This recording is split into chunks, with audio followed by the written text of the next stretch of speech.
Ang magandang balita ayon kay Mateo. Unang kabanata. Ito ang talaan ng mga ninuno ni Hesukristo na mula sa angkan ni David, na mula naman sa lahi ni Abraham. Si Abraham ang ama ni Isaac.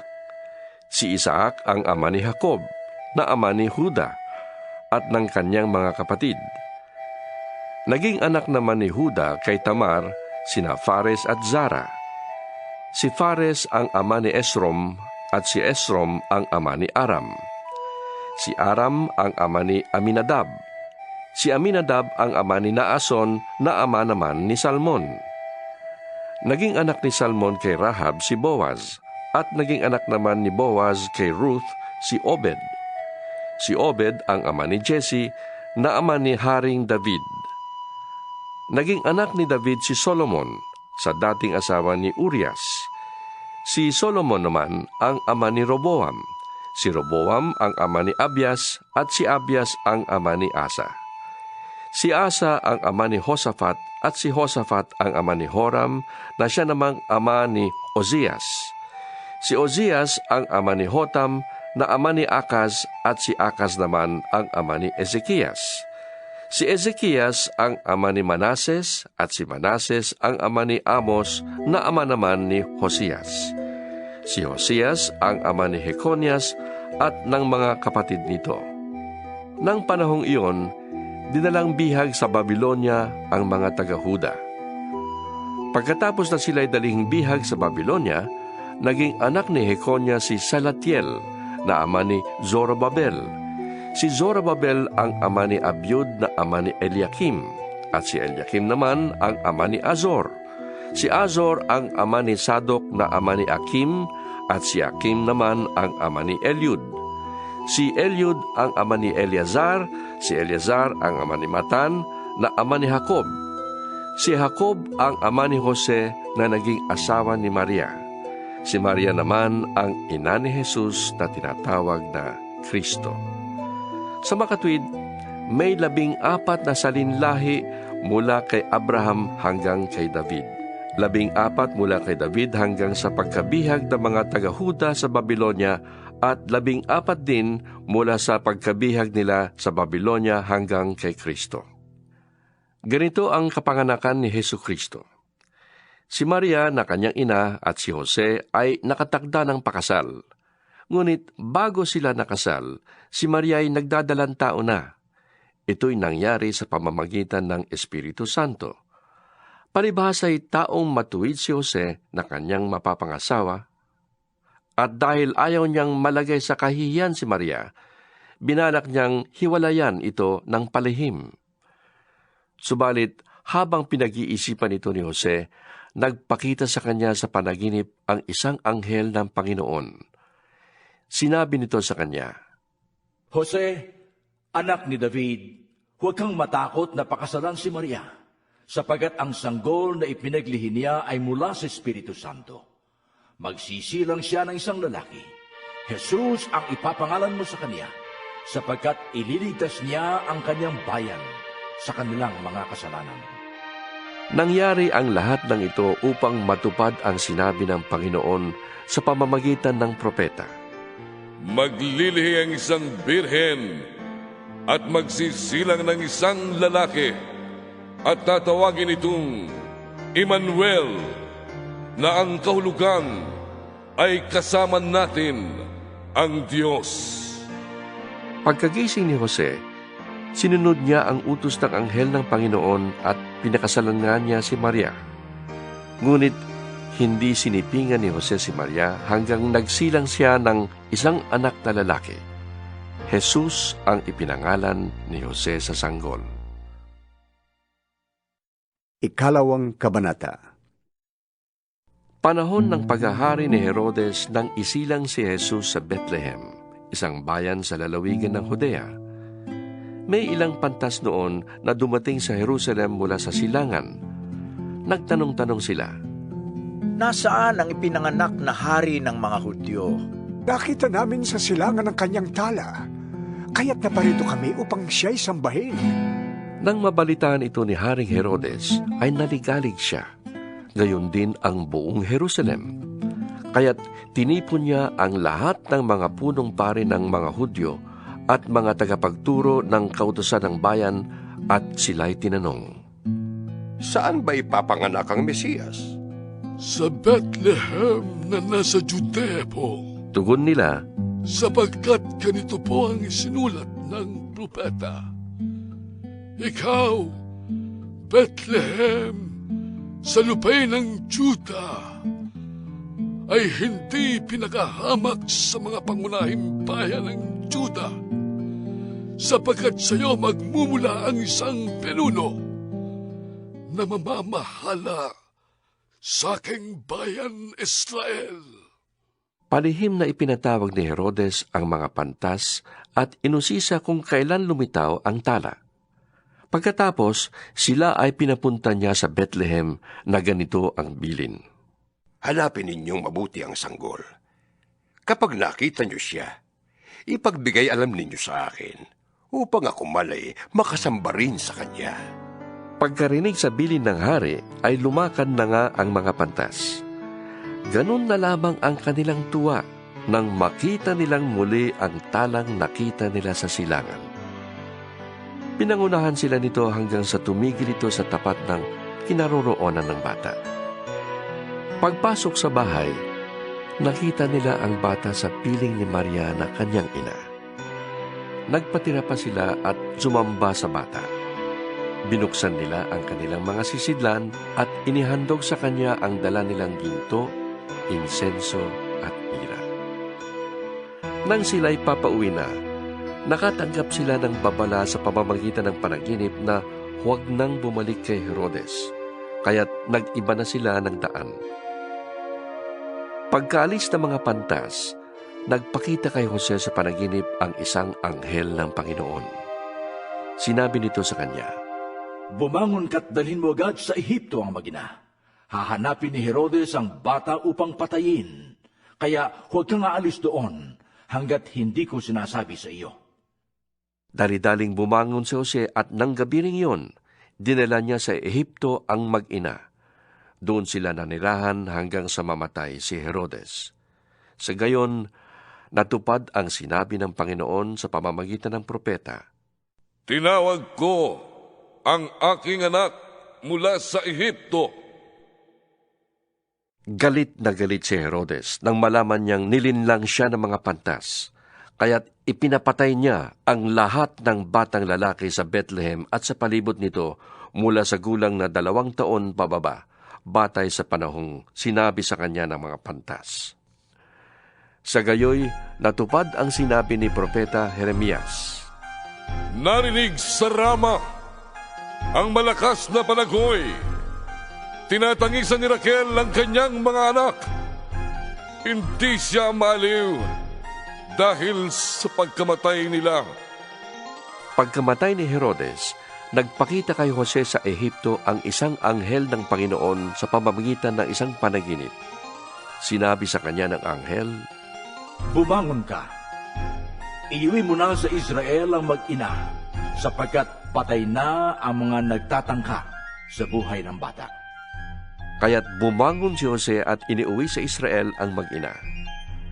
Ngunit nang mabalitaan niyang naghahari sa Judea si Arkelao na anak ni Herodes, natakot siyang pumunta roon. At dahil sinabihan siya sa panaginip, sa Galilea sila tumuloy at doon nanirahan sa bayan ng Nazaret. Sa gayon, natupad ang sinabi ng mga propeta tungkol sa Mesiyas. Siya'y tatawaging Nazareno. 3 Kabanata. Nang mga panahong iyon, dumating si Juan na tagapagbautismo sa ilang ng Judea at nagsimulang mangaral. Ganito ang kanyang sinasabi. Pagsisihan na ninyo at talikdan ng inyong mga kasalanan, sapagkat malapit nang maghari ang Diyos. Si Juan ang tinutukoy ni Propeta Isaias nang isulat niya, May isang taong sumisigaw sa ilang, ihanda ninyo ang daranan ng Panginoon. Tuwirin ninyo ang kanyang mga landas. Yari sa balahibo ng kamelyo ang damit ni Juan at balat ng hayop ang kanyang pinakasinturon. Ang kanya namang pagkain ay balang at pulot-pukyutan. Dinayo siya ng mga tao mula sa Jerusalem, sa buong Judea at sa magkabilang panig ng Ilog Jordan. Ipinapahayag nila ang kanilang mga kasalanan at sila'y binautismuhan ni Juan sa Ilog Jordan. Nang makita niyang lumalapit din sa kanya ang maraming Pariseo at mga Saduseo upang magpabautismo, sinabi niya sa kanila, Lahi ng mga ulupong! Akala ba ninyo'y makakatakas kayo sa parusa ng Diyos? Patunayan ninyo sa gawa kung talagang nagsisisi na kayo. At huwag ninyong akalain na makakaiwas kayo sa parusa dahil sinasabi ninyong ama ninyo si Abraham. Sinasabi ko sa inyo na kahit sa mga batong ito ay makakalikha ang Diyos ng mga anak para kay Abraham. Nakahanda na ang palakol sa ugat ng mga punong kahoy. Ang bawat punong hindi mabuti ang bunga ay puputulin at itatapon sa apoy. Binabautismuhan ko kayo sa tubig bilang tanda ng inyong pagsisisit pagtalikod sa kasalanan. Ngunit ang darating na kasunod ko, ang magbabautismo sa inyo sa Espiritu Santo at sa apoy. Higit siyang makapangyarihan kaysa akin. Hindi ako karapat-dapat maging tagadalaman lamang ng kanyang sandalyas. Hawak na niya ang kalaykay upang alisin ang dayami. Titipunin niya sa kamalig ang trigo, ngunit ang ipay susunugin sa apoy na di mamamatay kailanman. Dumating si Jesus sa Jordan mula sa Galilea upang magpabautismo kay Juan. Tumutol si Juan, Ako po ang dapat magpabautismo sa inyo. Bakit kayo nagpapabautismo sa akin? Sumagot si Jesus, Hayaan mong ito ang mangyari ngayon, sapagkat nararapat nating tuparin ang lahat ng ipinapagawa ng Diyos. kaya't pumayag na rin si Juan. Nang mabautismohan na si Jesus, agad siyang umahon sa tubig. Nabuksan ang langit at nakita ni Jesus ang Espiritu ng Diyos na bumababang parang isang kalapate at dumapo sa kanya. At isang tinig mula sa langit ang nagsabi, Ito ang minamahal kong anak na lubos kong kinalulugdan. Ika-4 na kabanata. Pagkatapos doon, si Jesus ay dinala ng Espiritu sa ilang upang tuksuhin ng Diablo. Siya ay nag-ayuno sa loob ng 40 araw at 40 gabi, kaya't siya ay nagutom. Dumating ang manunukso at sinabi sa kanya, Kung ikaw ang anak ng Diyos, gawin mong tinapay ang mga batong ito. Ngunit sumagot si Jesus, Nasusulat, hindi sa tinapay lamang nabubuhay ang tao, kundi sa bawat salitang nagmumula sa bibig ng Diyos. Pagkatapos nito, dinala siya ng Diablo sa Jerusalem at pinatayo sa taluktok ng templo. Sinabi nito sa kanya, Kung ikaw ang anak ng Diyos, magpatihulog ka, sapagkat nasusulat, itatagubilin kanya sa kanyang mga anghel at aalalayan kanila sa kanilang mga kamay upang hindi ka matisod sa bato. Sumagot si Jesus, Nasusulat din naman, huwag mong susubukin ang Panginoon mong Diyos. Pagkatapos, dinala siya ng Diablo sa isang napakataas na bundok at ipinakita sa kanya ang lahat ng kaharian sa daigdig at ang kaningningan ng mga ito. At sinabi ng Diablo, Ibibigay ko sa iyo ang lahat ng ito kung luluhod ka at sasamba sa akin. Sumagot si Jesus, Lumayas ka, Satanas, sapagkat nasusulat, ang Panginoon mong Diyos ang siya mong sasambahin at siya lamang ang iyong paglilingkuran. Pagkatapos, iniwan siya ng Diablo. Dumating ang mga anghel at naglingkod sa kanya. Nang mabalitaan ni Jesus na ibinilanggo si Juan, bumalik siya sa Galilea.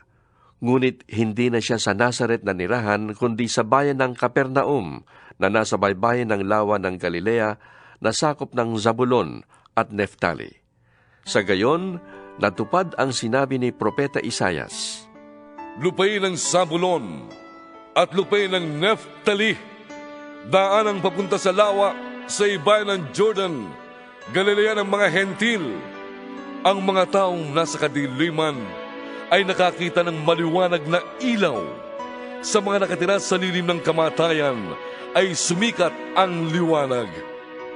Magmula noon ay nangaral na si Jesus. Sinasabi niya, Pagsisihan ninyo at talikdan ang inyong mga kasalanan, sapagkat malapit nang maghari ang Diyos. Minsan, naglalakad si Jesus sa tabi ng lawa ng Galilea. Nakita niyang naghahagis ng lambat sa dagat ang dalawang mangingisda, si Simon na tinatawag ding Pedro at ang kapatid niyang si Andres. Sinabi ni Jesus sa kanila, Sumunod kayo sa akin, at gagawin ko kayong mangingisda ng mga tao. Noon di iniwan nila ang kanilang mga lambat at sumunod kay Jesus.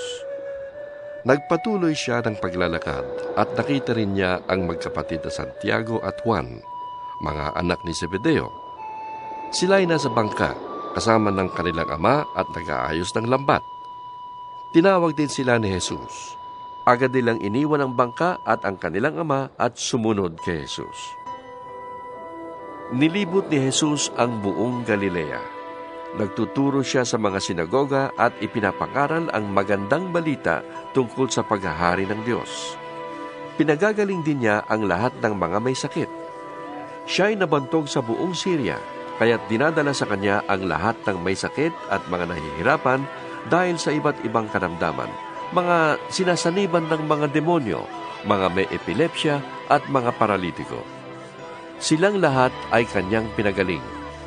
Dahil dito, sinusundan siya ng napakaraming tao buhat sa Galilea, Decapolis, Jerusalem, Judea at maging sa ibayo ng Jordan. 5 Kabanata. Nang makita ni Jesus ang napakaraming tao, umakyat siya sa bundok. Pagkaupo niya ay lumapit ang kanyang mga alagad at sila'y tinuruan niya ng ganito, Mapalad ang mga taong walang inaasahan kundi ang Diyos, sapagkat mapapabilang sila sa mga pinag-aharian ng Diyos. Mapalad ang mga nagdadalamhati, sapagkat aaliwin sila ng Diyos.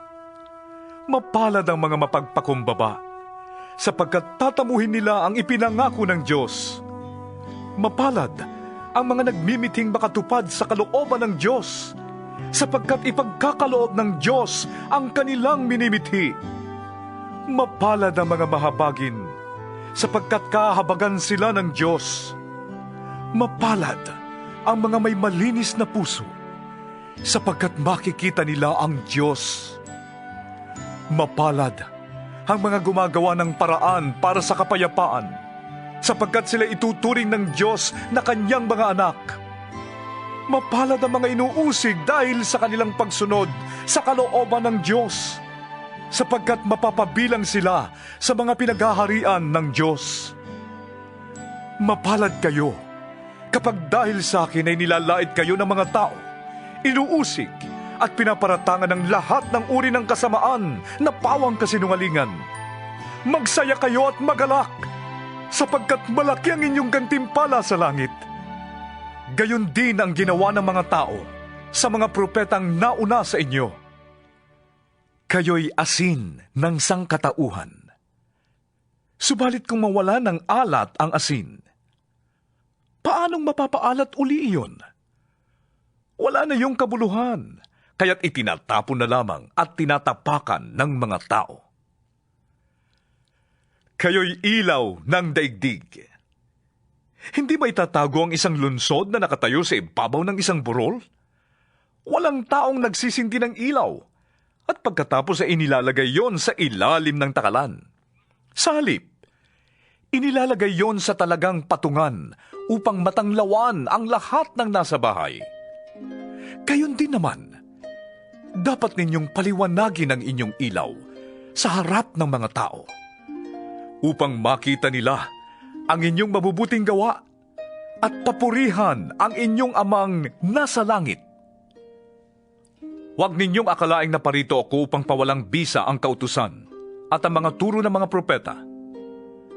Naparito ako hindi upang pawalang bisa ang mga yon, kundi upang tuparin.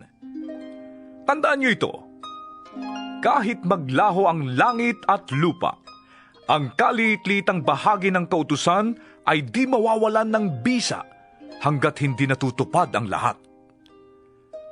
Kaya't sino mang sumuway sa kaliit-liitang bahagi nito at magturo ng gayon sa mga tao, ay magiging pinakamababa sa kaharian ng Diyos.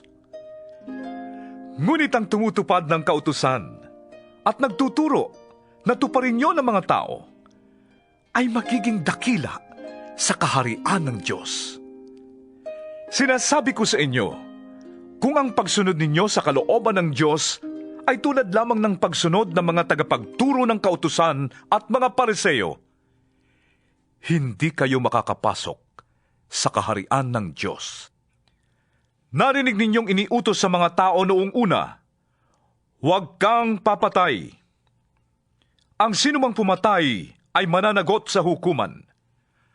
Ngunit sinasabi ko naman sa inyo, ang sinumang napupuot sa kanyang kapatid ay mananagot sa hukuman. Ang humahamak sa kanyang kapatid ay mananagot sa Sanhedrin. At sino mang magsabi sa kanyang kapatid, ulul ka, ay nanganganib na maparusahan sa apoy ng impyerno. Kaya't kung naghahandog ka sa altar, at maalala mong may sama ng loob sa iyong kapatid mo, iwan mo muna ang iyong handog sa harap ng altar at makipagkasundo ka sa kanya.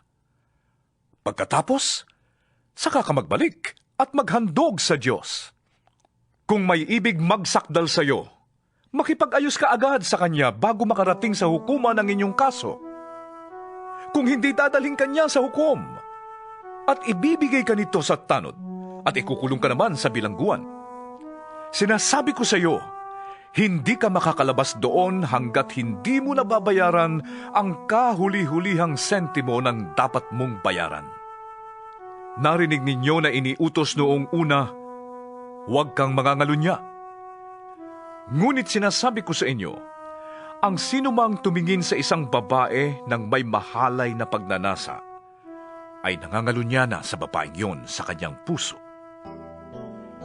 Kung ang isang mata mo ay nagiging sanhi ng iyong pagkakasala, dukitin mo ito at itapon. Mabuti pang mawalan ka ng isang bahagi ng iyong katawan kaysa ang buo mong katawan ang itapon sa impyerno.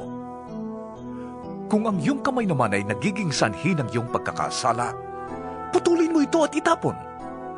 Mabuti pang mawalan ka ng isang bahagi ng iyong katawan kaysa ang buo mong katawan ang itapon sa impyerno. Sinabi rin naman, kapag diniborsyo ng isang lalaki ang kanyang asawa, ito'y dapat niyang bigyan ng katibayan ng diborsyo.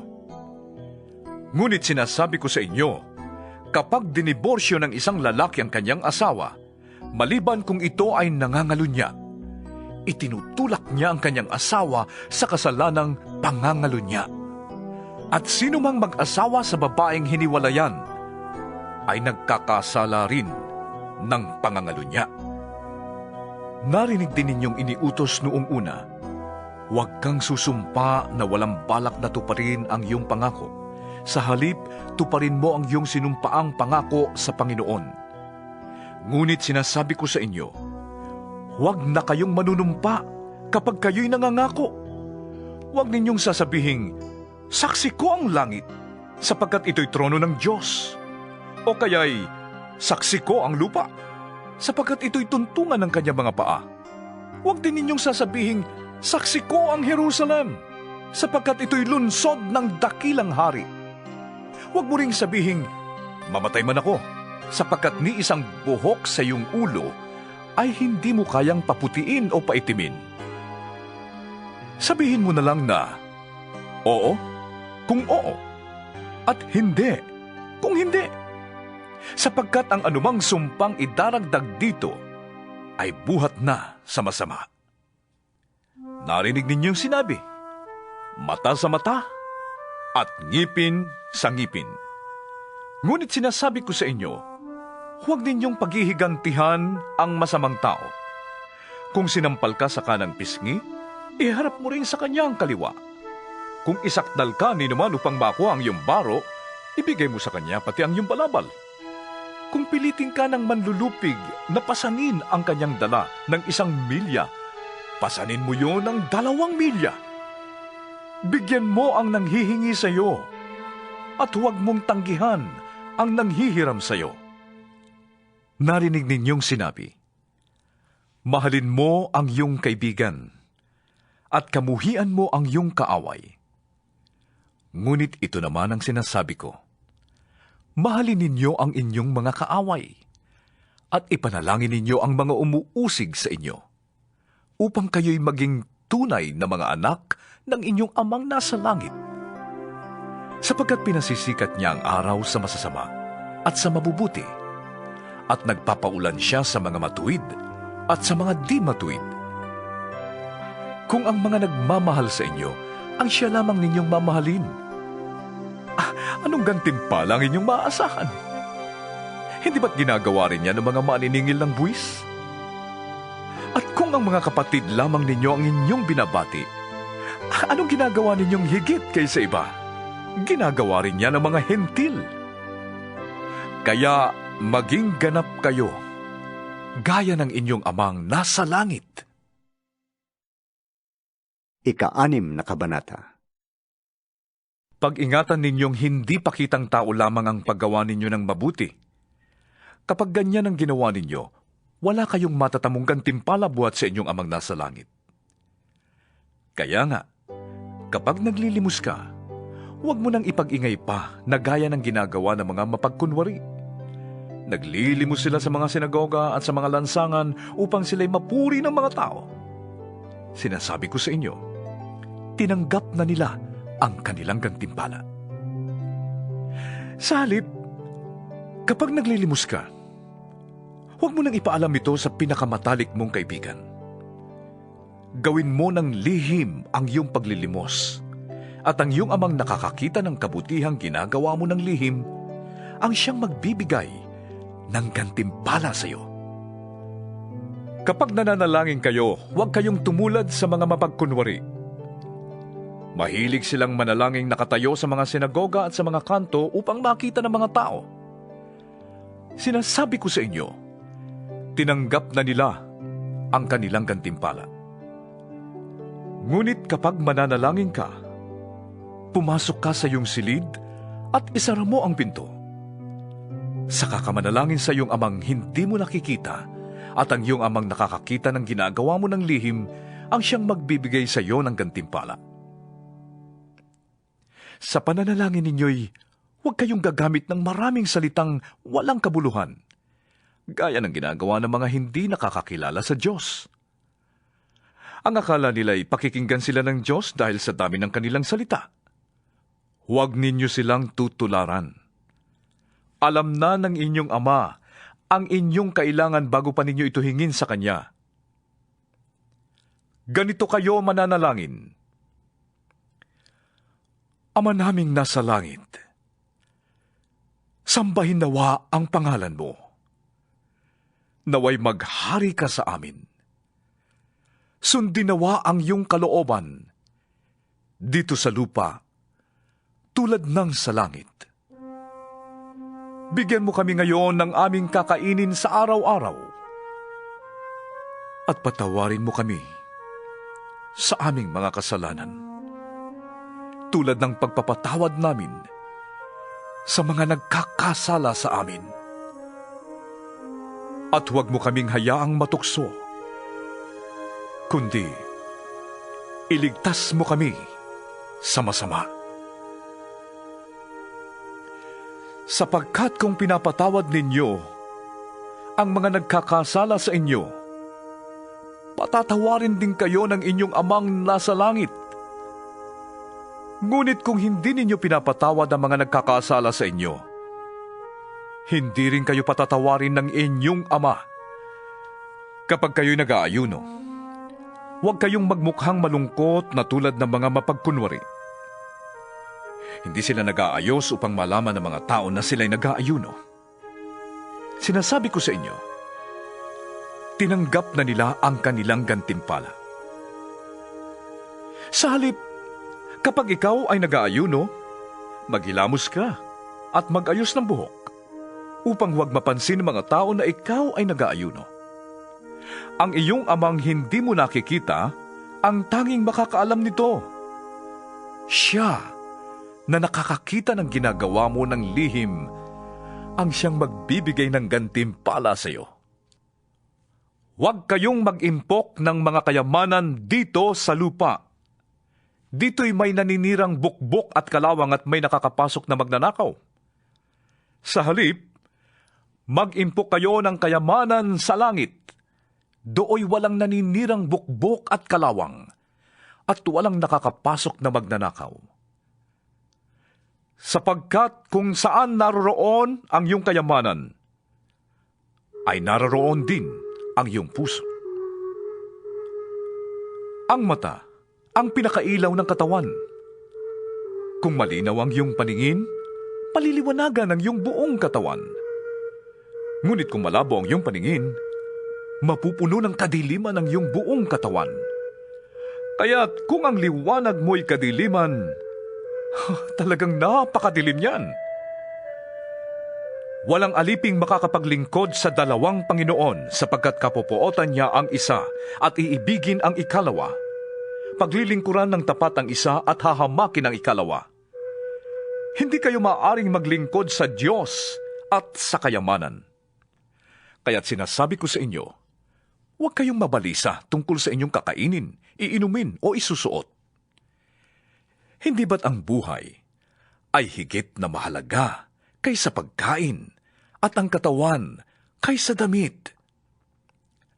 Masdan ninyo ang mga ibon. Hindi sila nagtatanim ni umaani o kaya'y nagtitipon sa kamalig. Ngunit pinapakain sila ng inyong amang nasa langit. Hindi ba't higit kayong mahalaga kaysa mga ibon? Sino sa inyo ang makapagpapahaba ng kanyang buhay kahit kaunti man lamang sa pamamagitan ng kanyang pagkabalisa? At bakit kayo nababalisa tungkol sa pananamit? Isipin ninyo kung paano tumutubo ang mga bulaklak sa parang. Hindi sila nagtatrabaho ni gumagawa ng damit. Ngunit sinasabi ko sa inyo, kahit si Solomon na napakayaman ay hindi nakapagdamit ng singganda ng isa sa mga bulaklak na ito. Kung dinadamitan ng Diyos ang damo sa parang, nabuhay ngayon at kinabukasan ay ginagatong sa kalan, kayo pa kaya? Kay liit ng inyong pananampalataya sa Kanya. Kaya't huwag kayong mag-alalang baka kayo kapusin sa pagkain, inumin o damit. Ang mga taong hindi nakakakilala sa Diyos ang nababahala sa mga bagay na yan. Alam ng inyong amang nasa langit na kailangan ninyo ang lahat ng yan. Salip, ang pagsikapan ninyo ng higit sa lahat ay ang pagharian kayo ng Diyos at mamuhay ng ayon sa Kanyang kalooban. At ibibigay niya sa inyo ang lahat ng inyong kailangan. Kaya nga, huwag ninyong ikabahalang para sa araw ng bukas. Saka na ninyo ito harapin kapag dumating na. Sapat na ang inyong mga suliranin sa bawat araw. Ikapitong Kabanata. Huwag kayong humatol nang kayo'y di hatulan ng Diyos, sapagkat hahatulan kayo ayon sa paghatol ninyo sa iba. Susukatin kayo ayon sa panukat ninyo sa iba. Bakit mo nakikita ang puwing sa mata ng iyong kapatid, ngunit hindi mo pansin ang trosong nasa iyong mata? Paano mong masasabi sa iyong kapatid, halika't aalisin ko ang puwing mo, gayong troso ang nasa mata mo? Mapagkunwari, alisin mo muna ang trosong nasa iyong mata, at sa gayon, makakakita kang mabuti at maaalis mo ang puwing ng iyong kapatid. Huwag ninyong ibigay sa aso ang bagay na banal. Baka pagkatapos ay kayo pang balingan nila at sakmalin. Huwag ninyong ihagi sa baboy ang inyong mga perlas, sapagkat yuyurakan lamang nila ang mga yun. Humingi kayo, at kayo'y bibigyan. Humanap kayo, at inyong matatagpuan. Kumatok kayo, at kayo'y pagbubuksan. Sapagkat tatanggap ang bawat humihingi. Makakakita ang bawat naghahanap, at pagbubuksan ang bawat kumakatok. Bibigyan ba ninyo ng bato ang inyong anak kapag siya'y humihingi ng tinapay? Bibigyan ba ninyo siya ng ahas kapag siya'y humihingi ng isda? Kung kayong masasama ay marunong magbigay ng mabubuting bagay sa inyong mga anak, gaano pa kaya ang inyong amang nasa langit? Bibigyan niya ng mabubuting bagay ang bawat humihingi sa kanya. Gawin ninyo sa inyong kapwa ang ibig ninyong gawin nila sa inyo. Ito ang buod ng kautusan at ng mga sinulat ng mga propeta. Pumasok kayo sa makipot na pintuan, sapagkat maluwang ang pintuan at malapad ang daang papunta sa kapahamakan, at ito ang dinaraanan ng marami. Ngunit makipot ang pintuan at makitid ang daang papunta sa buhay, at kakaunti ang nagdaraan doon. Mag-ingat kayo sa mga hindi tunay na propeta. Lumalapit sila sa inyo na parang tupa, ngunit ang totoo ay mababangis na asong gubat. Makikilala ninyo sila sa kanilang mga gawa. Napipitas ba ang ubas sa puno ng dawag o ang igos sa puno ng matitinik na halaman? Mabuti ang bunga ng mabuting puno, subalit masama ang bunga ng masamang puno. Hindi maaaring mamunga ng masama ang mabuting puno, at hindi maaaring mamunga ng mabuti ang masamang puno. Ang bawat punong hindi mabuti ang bunga ay puputulin at itatapon sa apoy. Kaya't makikilala ninyo ang mga hindi tunay na propeta sa kanilang mga gawa. Hindi lahat ng tumatawag sa akin, Panginoon, Panginoon, ay papasok sa kaharian ng langit, kundi ang sumusunod lamang sa kalooban ng aking amang nasa langit. Sa araw ng paghuhukom, marami ang magsasabi sa akin, Panginoon, hindi po ba kami ay nagpahayag ng mensahe mula sa Diyos? Nagpalayas ng mga demonyo at gumawa ng mga himala sa iyong pangalan? Ngunit sasabihin ko sa kanila, hindi ko kayo nakikilala. Lumayo kayo sa akin, mga mahilig gumawa ng masama. Kaya't ang bawat nakikinig at nagsasagawa ng mga aral kong ito ay may tutulad sa isang taong matalino na nagtayo ng kanyang bahay na ang pundasyon ay bato. Umulan ng malakas, bumaha, at binayo ng malakas na hangin ang bahay na yon. Ngunit hindi nagiba sapagkat nakatayo sa bato. Ang bawat nakikinig ng aking salita, ngunit hindi naman nagsasagawa ng mga aral na ito, ay may tutulad naman sa isang taong hangal na nagtayo ng kanyang bahay sa buhanginan. Umulan ng malakas, bumaha at binayo ng malakas na hangin ang bahay. Bumagsak ang bahay at lubusang nawasak. Namangha kay Jesus ang mga tao nang kanilang marinig ang mga turong ito, sapagkat nagturo siya ng may kapangyarihan, hindi tulad ng mga tagapagturo ng kautusan. 8 Kabanata. Nang makababa si Jesus mula sa bundok, sinundan siya ng napakaraming tao. Lumapit sa kanya ang isang ketongin at dumuhod sa harapan niya. Ginoo, Sabi ng ketongin, kung ibig po ninyo, ako'y inyong mapapagaling. hinawakan siya ni Jesus at sinabi, Oo, ibig ko gumaling ka. at gumaling nga agad ang ketongin. Pagkatapos, sinabi sa kanya ni Jesus, Huwag mo itong sasabihin kanino man. Pumunta ka't magpasuri sa pare. Pagkatapos mag-alay ka ng handog na iniutos ni Moises, bilang patotoo sa mga tao na magaling ka na. Pagpasok ni Jesus sa Capernaum, lumapit sa kanya ang isang kapitan ng hukbong Romano at nakiusap. Ginoo, ang katulong ko po ay naparalisado. Siya po'y nakaratay sa bahay at lubhang nahihirapan. Sinabi ni Jesus, Pupuntahan ko siya at pagagalingin. ngunit sumagot sa kanya ang kapitan, Ginoo, hindi po ako karapat-dapat na puntahan pa ninyo sa aking bahay. Sabihin lamang po ninyo at gagaling na ang aking katulong. Ako'y nasa ilalim ng mga nakatataas na pinuno at may nasasakupan din akong mga kawal. Kapag inutusan ko ang isa, pumunta ka roon at siya'y pumupunta. At ang isa naman, halika at siya'y lumalapit. Kapag sinabi ko sa aking alipin, gawin mo ito, ginagawa nga niya yun. namangha si Jesus nang marinig ito at sinabi niya sa mga taong sumusunod sa kanya, Sinasabi ko sa inyo, hindi pa ako nakakita ng ganito kalaking pananampalataya maging sa buong Israel man. Tandaan ninyo, marami ang darating buhat sa silangan at sa kanluran at dudulog sa hapag na kasalo ni na Abraham, Isaac at Jacob sa kaharian ng langit. Ngunit ang mga taong dapat sana'y kasama sa kaharian ay itatapon sa kadiliman. Mananangis sila doon at magngangalit ang kanilang mga ngipin. At sinabi ni Jesus sa kapitan, Umuwi ka na. Mangyayari ang hinihiling mo ayon sa iyong pananampalataya. Noon din ay gumaling ang katulong ng kapitan. Pumunta si Jesus sa bahay ni Pedro at nakita niya roon ang biyanan nito na nakaratay at nilalagnat. Hinawakan ni Jesus ang kamay ng babae at ito'y gumaling agad, umangon at naglingkod sa kanya. Nang gabing yon, dinala kay Jesus ang maraming sinasaniban ng mga demonyo.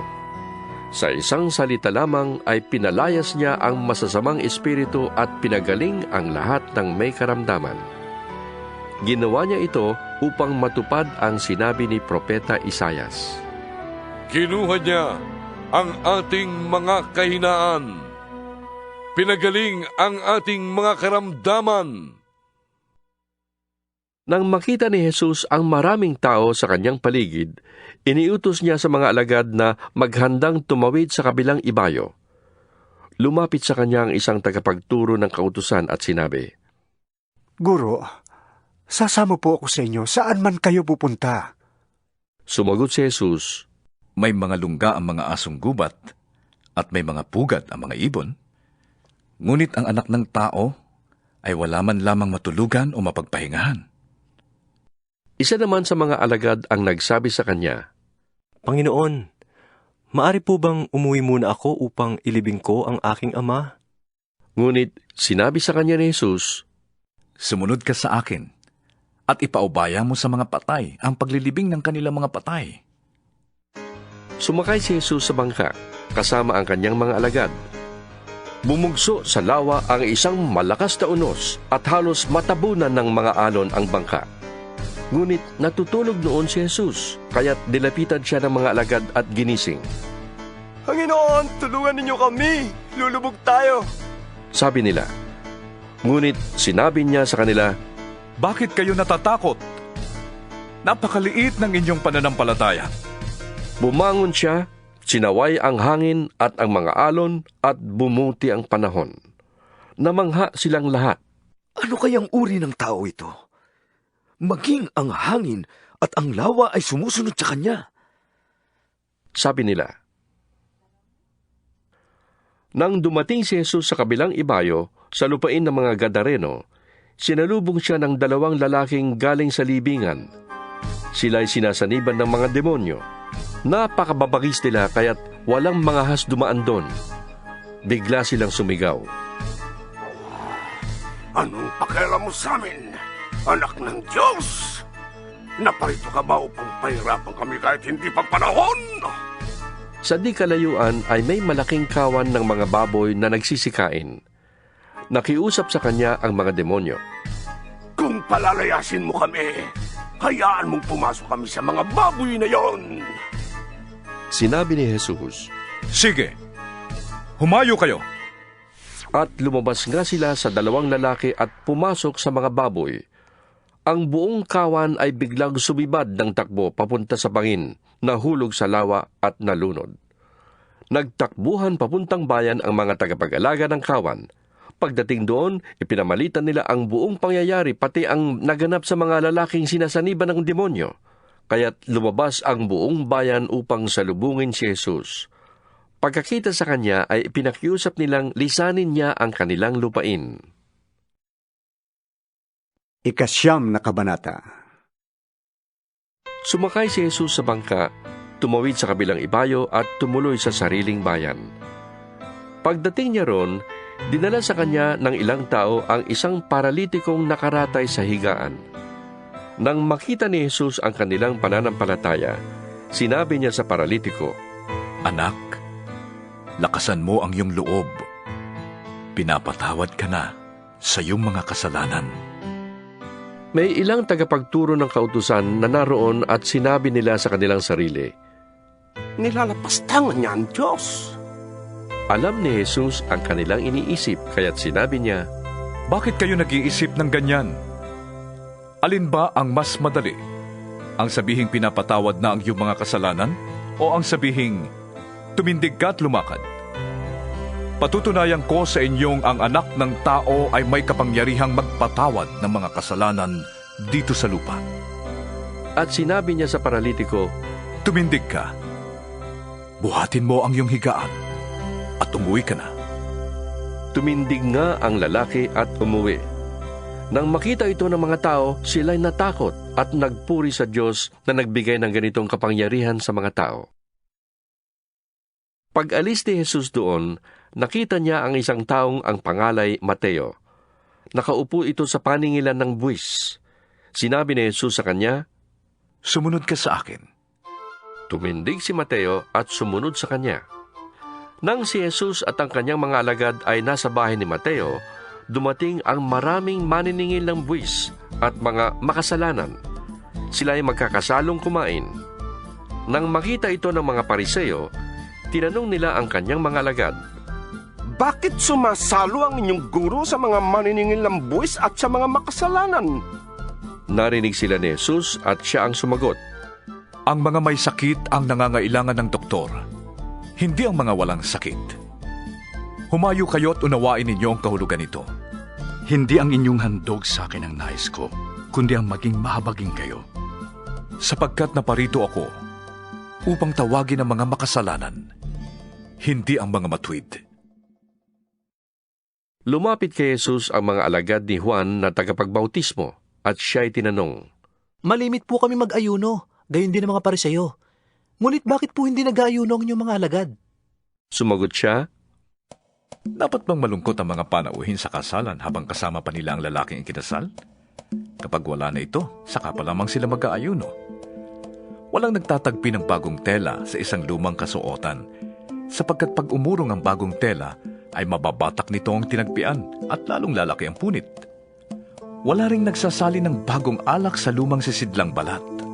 Kapag ganoon ang ginawa, puputok ang balat, matatapon ang alak at mawawasak ang sisidlan. Sa halip, isinasalin ang bagong alak sa bagong sisidlang balat at sa gayon, kapwa ito nagtatagal. Habang sinasabi ni Jesus ang mga bagay na ito, may dumating namang isang pinuno ng mga Hudyo. Lumuhod ito sa harap niya at nakiusap. Kamamatay po lamang ng aking anak na babae. Sumama po kayo sa akin at ipatong ninyo ang inyong kamay sa kaniya at siya'y mabubuhay. Tumindig si Jesus at sumama sa kanya, gayon din ang kanyang mga alagad. Habang sila'y naglalakad, lumapit sa likuran ni Jesus ang isang babaeng 12 taon nang dinudugo at hinawakan ang laylayan ng kanyang damit. Sabi niya sa sarili, Mahawakan ko lamang ang kanyang damit, ay gagaling na ako. Lumingon si Jesus at pagkakita sa kanya ay sinabi, Anak, lakasan mo ang iyong loob. Pinagaling ka ng iyong pananampalataya. Noon di gumaling ang babae. Pagdating ni Jesus sa bahay ng pinuno, nakita niya ang mga manunugtog ng plauta at ang mga taong nagkakaingay. Sinabi niya, Lumabas muna kayo.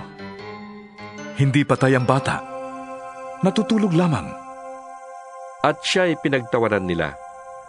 Nang mapalabas na ang mga tao ay pumasok si Jesus. Hinawakan sa kamay ang bata at ito'y bumangon. Ang pangyayaring ito ay ipinamalita ng mga tao sa buong lupaing iyon. Pag-alis ni Jesus doon, sinundan siya ng 2 lalaking bulag. Sumisigaw sila habang nasa daan. Anak ni David, mahabag po kayo sa amin. Nang si Jesus ay nasa loob na ng bahay, lumapit sa kanya ang mga bulag. Tinanong sila ni Jesus, Naniniwala ba kayo na mapapagaling ko kayo? Opo, Panginoon. Sagot nila. Hinipon niya ang kanilang mga mata at sinabi, Mangyari ito sa inyo, ayon sa inyong pananampalataya. At nakakita nga sila. Mahigpit na pinagbilin sa kanila ni Jesus na huwag sasabihin iyon kanino man. Ngunit nang sila'y makaalis, ipinamalita nila sa buong lupaing iyon ang ginawa sa kanila ni Jesus. Nang paalis na sila, dinala kay Jesus ang isang piping sinasaniban ng demonyo. Pinalayas ni Jesus ang demonyo at nakapagsalita agad ang pipi. Namangha ang mga tao at nasabi nila, Kailanman wala pang nakitang katulad nito sa Israel. Subalit sinabi naman ng mga Pariseo, Ang prinsipe ng mga demonyo ang nagbigay sa kanya ng kapangyarihang magpalayas ng mga demonyo. Nilibot ni Jesus ang lahat ng mga bayan at nayon doon. Sa pagtuturo niya sa kanilang mga sinagoga, ipinangaral niya ang magandang balita tungkol sa paghahari ng Diyos at pinagaling ang mga may sakit sa anumang karamdaman. Nang makita niya ang napakaraming tao, nahabag siya sa kanila sapagkat sila'y nanlulupaypay at litong-lito parang mga tupang walang pastol.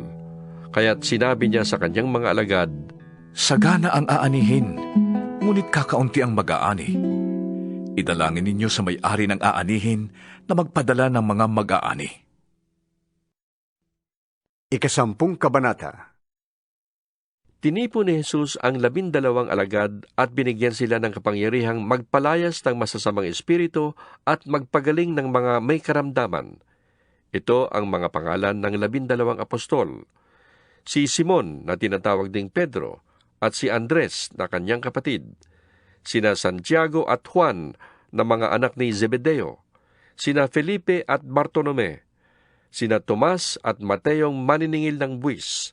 Si Santiago ang anak ni Alfeo at si Tadeo, si Simon ang makabayan at si Judas Iscariote ang nagkanulok kay Jesus.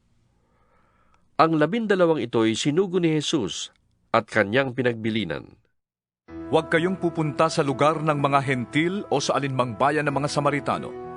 Sa halip, hanapin ninyo ang mga nawawalang tupa ng sambahayan ng Israel. Humayo kayo't ipangaral na malapit ng maghari ang Diyos. Pagalingin ninyo ang mga may sakit at buhayin ang mga patay. Pagalingin ninyo ang mga kiadongin at palayasin ang mga demonyo. Yamang tumanggap kayo ng walang bayad, magbigay naman kayo ng walang bayad. Huwag kayong magdala ng pera, maging ginto, pilak o tanso. Sa inyong paglalakbay, huwag din kayong magbaon ng pagkain, bihisan, pampalit na sandalyas o tungkod, sapagkat ang manggagawa ay karapat-dapat tumanggap ng kanyang kailangan upang mabuhay. Saan mang bayan o nayon kayo dumating, humanap kayo ng taong karapat-dapat pakituluyan at kayo ay tumuloy sa bahay niya habang kayo'y nasa lugar na yon. Pagpasok ninyo sa bahay, sabihin ninyo, maghari nawa ang kapayapaan sa bahay na ito. Kung karapat-dapat ang mga nakatira doon, panatilihin ninyo sa kanila ang inyong pagpapala. Ngunit kung hindi, bawiin ninyo yon. At kung ayaw kayong tanggapin o pakinggan sa isang tahanan o bayan, umalis kayo roon at ipagpag ninyo ang alikabok sa inyong mga paa. Sinasabi ko sa inyo, sa araw ng paghuhukom, ay higit na mabigat ang parusang igagawad sa mga tao sa bayang yon, kaysa sa mga taga-Sodoma at taga-Gomora. Alalahanin ninyo, sinusugo ko kayo na parang mga tupa sa gitna ng mga asong gubat. Kaya't maging matalino kayong gaya ng ahas at matapat gaya ng kalapati. Mag-ingat kayo, sapagkat may mga taong magbibintang sa inyo sa harap ng Sanhedrin. Hahagupitin kayo sa mga sinagoga Dahil sa akin, ihaharap kayo sa mga gobernador at sa mga hari, subalit magpapatotoo kayo sa harap nila at ng mga hentil. Kapag nililitis na kayo, huwag kayong mabahala kung ano ang sasabihin ninyo o kung paano kayo magpapatotoo. Pagdating ng oras, ito ipagkakaloob sa inyo. Hindi kayo ang magsasalita, kundi ang Espiritu ng inyong Ama ang magsasalita sa pamamagitan ninyo. Ipapahamak ng kapatid ang kanyang kapatid upang ipapatay. Gayon din ang gagawin ng ama sa kanyang anak. Lalaban ng mga anak sa kanilang mga magulang at ipapapatay nila ang mga ito. Kapopootan kayo ng lahat dahil sa akin, ngunit ang mananatiling tapat hanggang wakas ang siyang maliligtas. Kapag inusig kayo sa isang bayan, tumakas kayo sa kasunod. Sinasabi ko sa inyo, bago ninyo mapuntahan ang lahat ng bayan ng Israel, ay darating na ang Anak ng Tao. Walang alagad na nakakahigit sa kanyang guro, at walang aliping nakakahigit sa kanyang Panginoon. Sapat nang matulad ang alagad sa kanyang guro, at ang alipin sa kanyang Panginoon. Kung ang ama ng sambahayan ay tinawag nilang Beelzebul, lalo na nilang lalaitin ang kanyang mga kasambahay. Kaya huwag kayong matakot sa kanila. Walang natatago na di malalantad at walang nalilihim na di mabubunyag. Ang sinasabi ko sa inyo sa dilim ay ulitin ninyo sa liwanag, at ang ibinubulong sa inyo ay inyong ipagsigawan. Huwag ninyong katakutan ang pumapatay ng katawan, ngunit hindi naman nakakapatay ng kaluluwa. Sa halip, ang katakutan ninyo ay ang Diyos na nakakalipol ng kaluluwa at katawan sa impyerno. Hindi ba't ipinagbibili sa halagang 1 pera ang 2 maya? Gayunman kahit isa sa kanila'y hindi nahuhulog sa lupa kung hindi kalooban ng inyong Ama. At kayo, maging ang buhok ninyo'y bilang niyang lahat. Kaya huwag kayong matakot. Higit kayong mahalaga kaysa maraming maya. Ang sinumang kumikilala sa akin sa harap ng mga tao, ay kikilalanin ko rin naman sa harap ng aking Amang nasa langit. Ngunit ang hindi kumikilala sa akin sa harap ng mga tao, ay hindi ko rin kikilalanin sa harap ng aking Amang nasa langit. Huwag ninyong isiping naparito ako upang magdala ng kapayapaan sa lupa. Naparito ako upang magdala ng tabak, hindi kapayapaan. Naparito ako upang paglabanin ang anak na lalaki at ang kanyang ama, ang anak na babae at ang kanyang ina, at ang manugang na babae at ang kanyang biyanang babae. At ang magiging kaaway ng isang tao ay ang kanya na ring mga kasambahay. Ang umiibig sa kanyang ama o ina ng higit sa akin ay hindi karapat-dapat sa akin. At ang umiibig sa kanyang anak ng higit sa akin ay hindi karapat-dapat sa akin. Ang ayaw magpasa ng kanyang krus at sumunod sa akin ay hindi karapat-dapat sa akin. Ang nagsisikap na mapanatili ang kanyang buhay ay siyang mawawalan nito. Ngunit mapapanatili ito ng taong handang mawalan ng buhay dahil sa akin. Ang tumatanggap sa inyo ay tumatanggap sa akin. At ang tumatanggap sa akin ay tumatanggap sa nagsugo sa akin. Ang tumatanggap sa isang propeta, dahil sa siya'y propeta ay tatanggap ng gantimpalang nauukol sa propeta. At ang tumatanggap sa isang taong matuwid, dahil sa siya'y matuwid, ay tatanggap ng gantimpalang nauukol sa taong matuwid.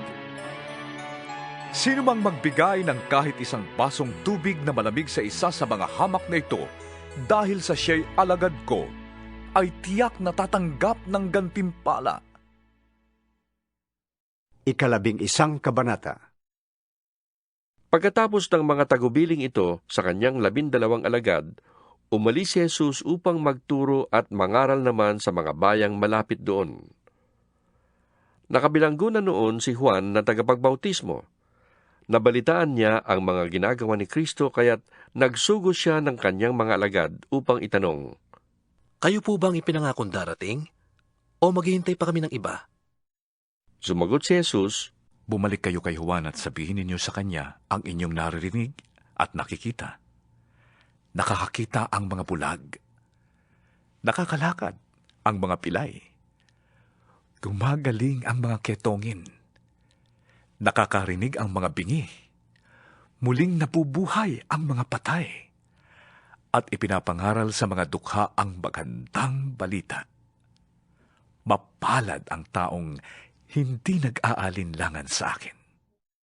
Nang paalis na ang mga alagad ni Juan, nagsalita si Jesus sa mga tao tungkol kay Juan. Bakit kayo nagpunta sa ilang? Ano ang ibig niyong makita? Isa bang tambo na inuugoy ng hangin?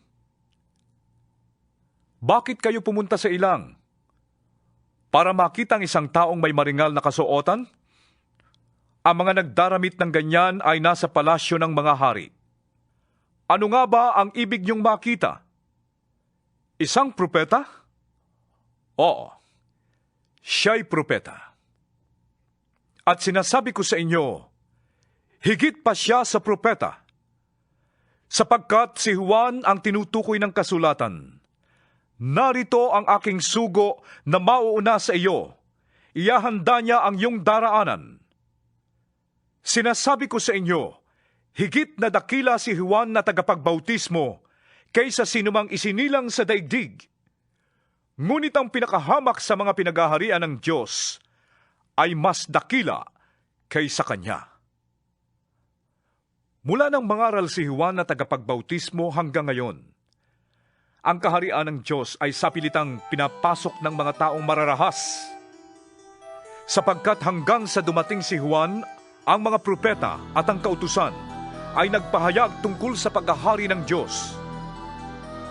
Kung naniniwala kayo sa pahayag na ito, si Juan na nga ang Elias na ipinangakong darating. Ang mga may pandinig ay makinig. Saan ko ihahambing ang mga tao sa panahong ito? Ang katulad nila'y mga batang nakaupo sa plaza at sumisigaw ng ganito sa kanilang mga kalaro. Tinugtugan namin kayo ng plauta, ngunit ayaw ninyong sumayaw. Umawit kami ng awit ng pagluluksa, ngunit ayaw ninyong tumangis. Sapagkat nakita nila si Juan na nag-aayuno at di umiinom ng alak, at ang sabi nila, sinasaniban ng demonyo ang taong yan. Nakita naman nila ang anak ng tao na kumakain at umiinom, at ang sabi naman nila, tingnan ninyo ang taong ito. Matakaw, naglalasing, at kaibigan ng mga maniningil buwis at makasalanan. Gayunman, ang karunungan ng Diyos ay napapatunayang tama sa pamamagitan ng kanyang mga gawa. Pagkatapos, sinumbatan ni Jesus ang mga bayang nakasaksi sa maraming himalang ginawa niya roon sapagkat hindi sila nagsisit tumalikod sa kanilang mga kasalanan. Sinabi niya, Kawawa ka, Corazin! Kawawa ka, Bethsaida! Sapagkat kung sa Tiro at Sidon ginawa ang mga himalang ginawa sa inyo, malao na sanang nagdamit ng sako at naupo sa abo ang mga taga-roon bilang tanda ng kanilang pagsisisi. Ngunit sinasabi ko sa inyo, sa araw ng paghuhukom ay mas mabigat na parusa ang sasapitin ninyo kaysa sa mga taga-Tiro at taga-Sidon. At ikaw, Capernaum, ibig mong tumaas hanggang langit? Babagsak ka sa Hades! Sapagkat kung sa Sodoma ginawa ang mga himalang ginawa rito sa inyo, sana'y nananatili pa ang bayang iyon magpahanggang ngayon. Ngunit sinasabi ko sa inyo, sa araw ng paghuhukom, ay mas mabigat na parusa ang daranasin ninyo kaysa sa mga taga-Sodoma. Nang panahong iyo'y sinabi ni Jesus, Ama, Panginoon ng langit at lupa, salamat sa iyo sapagkat inilihim mo ang mga bagay na ito sa marurunong at matatalino at inihayag mo naman sa mga may kalooban tulad ng sa bata. Oo, Ama, sapagkat ganoon ang nais mo. Ibinigay na sa akin ng aking Ama ang lahat ng bagay. Walang nakakakilala sa anak kundi ang Ama. At walang nakakakilala sa Ama kundi ang anak. At sa kanila na pinili ng anak na pagpahayagan niya. Lumapit kayo sa akin, kayong lahat na nahihirapan at nabibigatan sa inyong pasanin. At kayo'y bibigyan ko ng kapahingahan. Pasanin ninyo ang aking pamatok at tanggapin ninyo ang aking mga itinuturo, sapagkat ako'y maamo at mababa ang loob. Matatagpuan ninyo sa akin ang kapahingahan, sapagkat madaling dalhin ang aking pamatok, at magaan ang pasaning ibinibigay ko sa inyo. 12 kabanata. Isang araw ng pamamahinga, naparaan sina Jesus sa triguhan. Nagugutom ang kanyang mga alagad noon, kaya't sila'y kumuha ng mga butil ng trigo at kumain yun. Nang makita ito ng mga Pariseo, sinabi nila sa kanya, "Tignan mo ang ginagawa ng iyong mga alagad. Bawal yan kung araw ng pamamahinga." Sumagot si Jesus, "Hindi ba ninyo nabasa ang ginawa ni David nang magutom siya at ang kanyang mga kasama? Pumasok siya sa bahay ng Diyos, kumain ng tinapay na handog, at pinakain din niya ang kanyang mga kasama. Labag sa kautusan ang ginawa nila, sapagkat ang mga pari lamang ang may karapatang kumain yon. Hindi ba niyo nababasa sa kautusan na tuwing araw ng pamamahinga, ang mga pari ay may ginagawa sa templo na bawal gawin sa araw na yon? Gayon may hindi sila nagkakasala. Sinasabi ko sa inyo, may isang naririto na higit na dakila kaysa templo. Kung nauunawaan lamang ninyo ang kahulugan ng mga salitang ito." Hindi ang inyong handog sa akin ang nais ko, kundi ang maging mahabagin kayo. Hindi sana ninyo hinatulan ang mga walang sala. Ang araw ng pamamahinga ay nasa ilalim ng kapangyarihan ng Anak ng Tao. Pagkaalis ni Jesus sa pook na yon, pumasok siya sa sinagoga. May isang lalaki roong paralisado ang isang kamay. Naroon din ang ilang taong naghahanap ng pagkakataong maparatangan si Jesus. Kaya tinanong nila si Jesus, "Naaayon ba sa kautusan na magpagaling kung araw ng pamamahinga?" Sumagot siya, "Kung kayo'y may tupang nahulog sa balon sa araw ng pamamahinga, hindi ba niyo ito iaahon? Higit na mahalaga ang isang tao kaysa isang tupa. Kaya't naaayon sa kautusan ang gumawa ng mabuti sa araw ng pamamahinga." Pagkatapos, sinabi ni Jesus sa lalaki, "Iunat mo ang iyong kamay." Iniunat nga ng lalaki ang kanyang kamay at ito'y gumaling gaya ng kabilang kamay. Umalis naman ang mga Pariseyong naroroon at nag-usap-usap kung paano nila maipapapatay si Jesus. Alam ito ni Jesus, kaya't umalis siya roon. Maraming sumunod sa kanya at pinagaling niya ang lahat ng may sakit. Ngunit mahigpit niyang pinagbilin na huwag nilang ipamamalita kung sino siya. Nangyari ito upang matupad ang sinabi ni Propeta Isaias, "Naririto ang lingkod kong itinangi at hinirang. Iniibig ko ng labis at lubos na kinalulugdan. Ang banal kong espiritu sa kanya'y ibibigay. At doon sa mga bansa, ang hatol ko'y kanyang isasaysay. Hindi nakikipagtalo. Mahinahong kong mangusap. Kung siya ay magsalita, sa lansangay di malakas. Hindi sa puputol ng tambong nakahapay, na hindi rin papatayin umaandap na ilawan. Hanggang itong katarungay mapairal niyang ganap. Pag-asa ng mga hentil ay sa kanya ilalagak." Dinala noon kay Jesus ang isang lalaking bulag at pipi na sinasaniban ng demonyo. Pinagaling siya ni Jesus kaya't siya ay nakakita at nakapagsalita. Namangha ang lahat at sinabi nila, "Ito na kaya ang anak ni David?" Nang iyo'y marinig ng mga Pariseo, ay sinabi nila, "Nakakapagpalayas siya ng mga demonyo sa kapangyarihan ni Beelzebul, ang prinsipe ng mga demonyo." Alam ni Jesus ang kanilang iniisip, kaya't sinabi niya, "Ang bawat kahariang nahahati at naglalaban-laban ay babagsak. At alinmang bayan o sambahayang naglalaban-laban ay mawawasak. Kaya't kung si Satanas ang nagpapalayas kay Satanas, kinakalaban niya ang kanyang sarili. Paanong mananatili ang kanyang kaharian? Kung ako'y nagpapalayas ng mga demonyo sa kapangyarihan ng Beelzebul, kaninong kapangyarihan naman nagpapalayas ng demonyo ang inyong mga tagasunod? Ang mga tagasunod ninyo ang magpapatunay na maling-mali kayo. Ngunit kung ako'y nagpapalayas ng mga demonyo sa kapangyarihan ng Espiritu ng Diyos, nangangahulugang dumating na sa inyo ang paghahari ng Diyos. Hindi mapapasok ang bahay ng isang taong malakas kung hindi mo na siya gagapusin. Kung nakagapos na siya, saka pa lamang malolooban ang bahay niya. Ang hindi panig sa akin ay laban sa akin, at ang hindi ko kasama sa pag-iipon ay nagkakalat."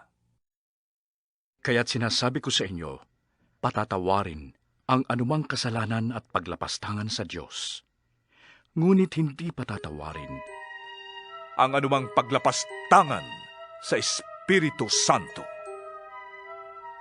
Ang sinumang magsalita laban sa anak ng tao ay mapapatawad.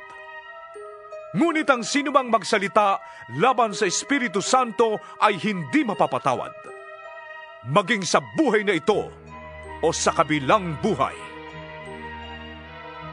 Sinasabi ninyong mabuti ang punong kahoy kung mabuti ang kanyang bunga, at masama ang punong kahoy kung masama ang kanyang bunga. Sapagkat sa bunga nakikilala ang puno. Kayong mga ulupong, paano kayong makapagsasabi ng mabubuting bagay gayong kayo'y masasama? Kung ano ang nag-uumapaw sa puso ay siyang sinasabi ng bibig.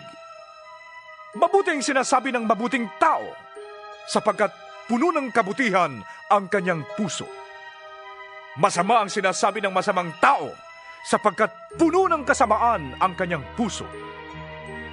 Tandaan ninyo, sa araw ng paghuhukom, pananagutan ng tao ang bawat walang kabuluhang salitang sinabi niya. Pawawalang sala ka o parurusahan batay sa iyong mga salita. Sinabi naman sa kanya ng ilang tagapagturo ng kautusan at Pariseo, "Guro, maaari po bang magpakita kayo sa amin ng isang tanda mula sa langit?" Sumagot si Jesus, "Lahing masama at taksil sa Diyos. Naghahanap kayo ng tanda, ngunit walang himalang ipapakita sa inyo, maliban sa himalang nangyari kay Propeta Jonas. Kung paanong si Jonas ay 3 araw at 3 gabing nasa tiyan ng dambuhalang isda, ang anak ng tao ay 3 araw at 3 gabi ring sasailalim ng lupa. Sa araw ng paghuhukom, titindig ang mga taga-Ninive at sasaksi laban sa lahing ito, sapagkat nagsisi sila matapos pangaralan ni Jonas. Ngunit higit pa kay Jonas ang naririto. Sa araw na yon, titindig din ang reyna ng timog at sasaksi laban sa lahing ito, sapagkat naglakbay siya mula sa dulo ng daigdig upang masaksihan ang karunungan ni Solomon. Ngunit higit pa kay Solomon ang naririto ngayon. Kapag ang masamang espiritu ay lumabas mula sa isang tao, siya'y gumagala sa mga lupaing tigang upang maghanap ng mapagpapahingahan. Kung wala itong matagpuan, ay sinasabi niya sa sarili, babalik ako sa tahanang aking pinanggalingan. Pagbabalik niya ay makikita niya itong walang laman, malinis at maayos. kaya't aalis siya't magsasama pa ng 7 espiritong mas masama pa kaysa sa kanya at papasok sila at maninirahan doon. Dahil dito, ang kanyang magiging kalagayan ay mas masama pa kaysa dati. Ganyan ang mangyayari sa masamang lahing ito. Habang si Jesus ay nangangaral, dumating ang kanyang ina at mga kapatid. Naghihintay sila sa labas at ibig siyang makausap. May nagsabi kay Jesus, "Nasa labas po ang inyong ina at mga kapatid. Ibig nila kayong makausap." Ngunit sinabi niya, "Sino ang aking ina? At sino-sino ang aking mga kapatid?" Itinuro niya ang kanyang mga alagad at sinabi, "Ito ang aking ina at mga kapatid. Sapagkat ang sino mang sumusunod sa kalooban ng aking amang nasa langit, yun ang aking mga kapatid at ina." 13 kabanata. Noon ding araw na iyon, si Jesus ay lumabas ng bahay at naupo sa tabi ng lawa. Dahil sa dami ng taong lumalapit sa kanya, sumakay siya sa isang bangka at doon naupo. Tumayo naman sa tabing dagat ang mga tao, at sila'y tinuruan niya ng maraming bagay sa pamamagitan ng mga talinhaga. Ganito ang sinabi niya, "May isang magsasakang lumabas upang maghasik. Sa kanyang paghasik ay may binhing nalaglag sa tabi ng daan. Dumating ang mga ibon at tinuka ang mga yon. May binhi namang nalaglag sa mabatong lupa. Dahil manipis lang ang lupa roon, sumibol agad ang mga binhing yon. Ngunit natuyo agad ito nang mabilad sa matinding init ng araw. Palibhasa'y mababaw ang ugat. May binhi namang nalaglag sa may matitinik na halaman. Lumago ang mga halamang ito at sinakal ang mga binhing tumubo. Ngunit ang binhing nahasik sa matabang lupa ay namunga. May tig-100, may tig-60, at may tig-30. Ang may pandinig ay makinig." Lumapit ang mga alagad at tinanong si Jesus, "Bakit po ninyo dinadaan sa talinhaga ang inyong pagtuturo sa kanila?" Sumagot siya, "Ipinagkaloob sa inyo na malaman ang mga lihim tungkol sa paghahari ng Diyos. Ngunit hindi ito ipinagkaloob sa kanila, sapagkat ang mayroon ay bibigyan ng higit pa sa kailangan niya." 14 na kabanata. Nakarating kay Herodes na pinuno ng Galilea ang balita tungkol kay Jesus, kaya't nasabi niya sa kanyang mga lingkod, "Si Juan na tagapagbautismo yun. Siya'y muling nabuhay, kaya't nakakagawa ng mga himala." Itong si Herodes ang nagpahuli kay Juan. Ipinagapos niya ito at ipinabilanggo dahil kay Herodias na asawa ng kapatid niyang si Felipe, sapagkat sinabi ni Juan kay Herodes, "Hindi matuwid na magsama kayo ng asawa ng inyong kapatid." Ibig ni Herodes na ipapatay si Juan, ngunit natatakot siya sa mga Hudyo, sapagkat kinikilala nilang propeta si Juan na tagapagbautismo. Nang sumapit ang kaarawan ni Herodes, sumayaw ang anak na babae ni Herodias sa harap ng mga panauhin. Labis na nasihan si Herodes, kaya't sumumpa siyang ibibigay sa dalaga ang anumang hingin nito. Sa udyok ng kanyang ina ay sinabi ng dalaga sa hari, "Ibigay po ninyo sa akin ngayon din, sa isang pinggan, ang ulo ni Juan na tagapagbautismo." Nalungkot ang hari, ngunit dahil sa kanyang pangakong narinig ng mga panauhin, iniutos niyang ibigay sa dalaga ang ulo ni Juan, kaya't pinapugutan niya ito sa bilangguan. Inilagay ang ulo sa isang pinggan at ibinigay sa dalaga. Dinala naman ito ng dalaga sa kanyang ina.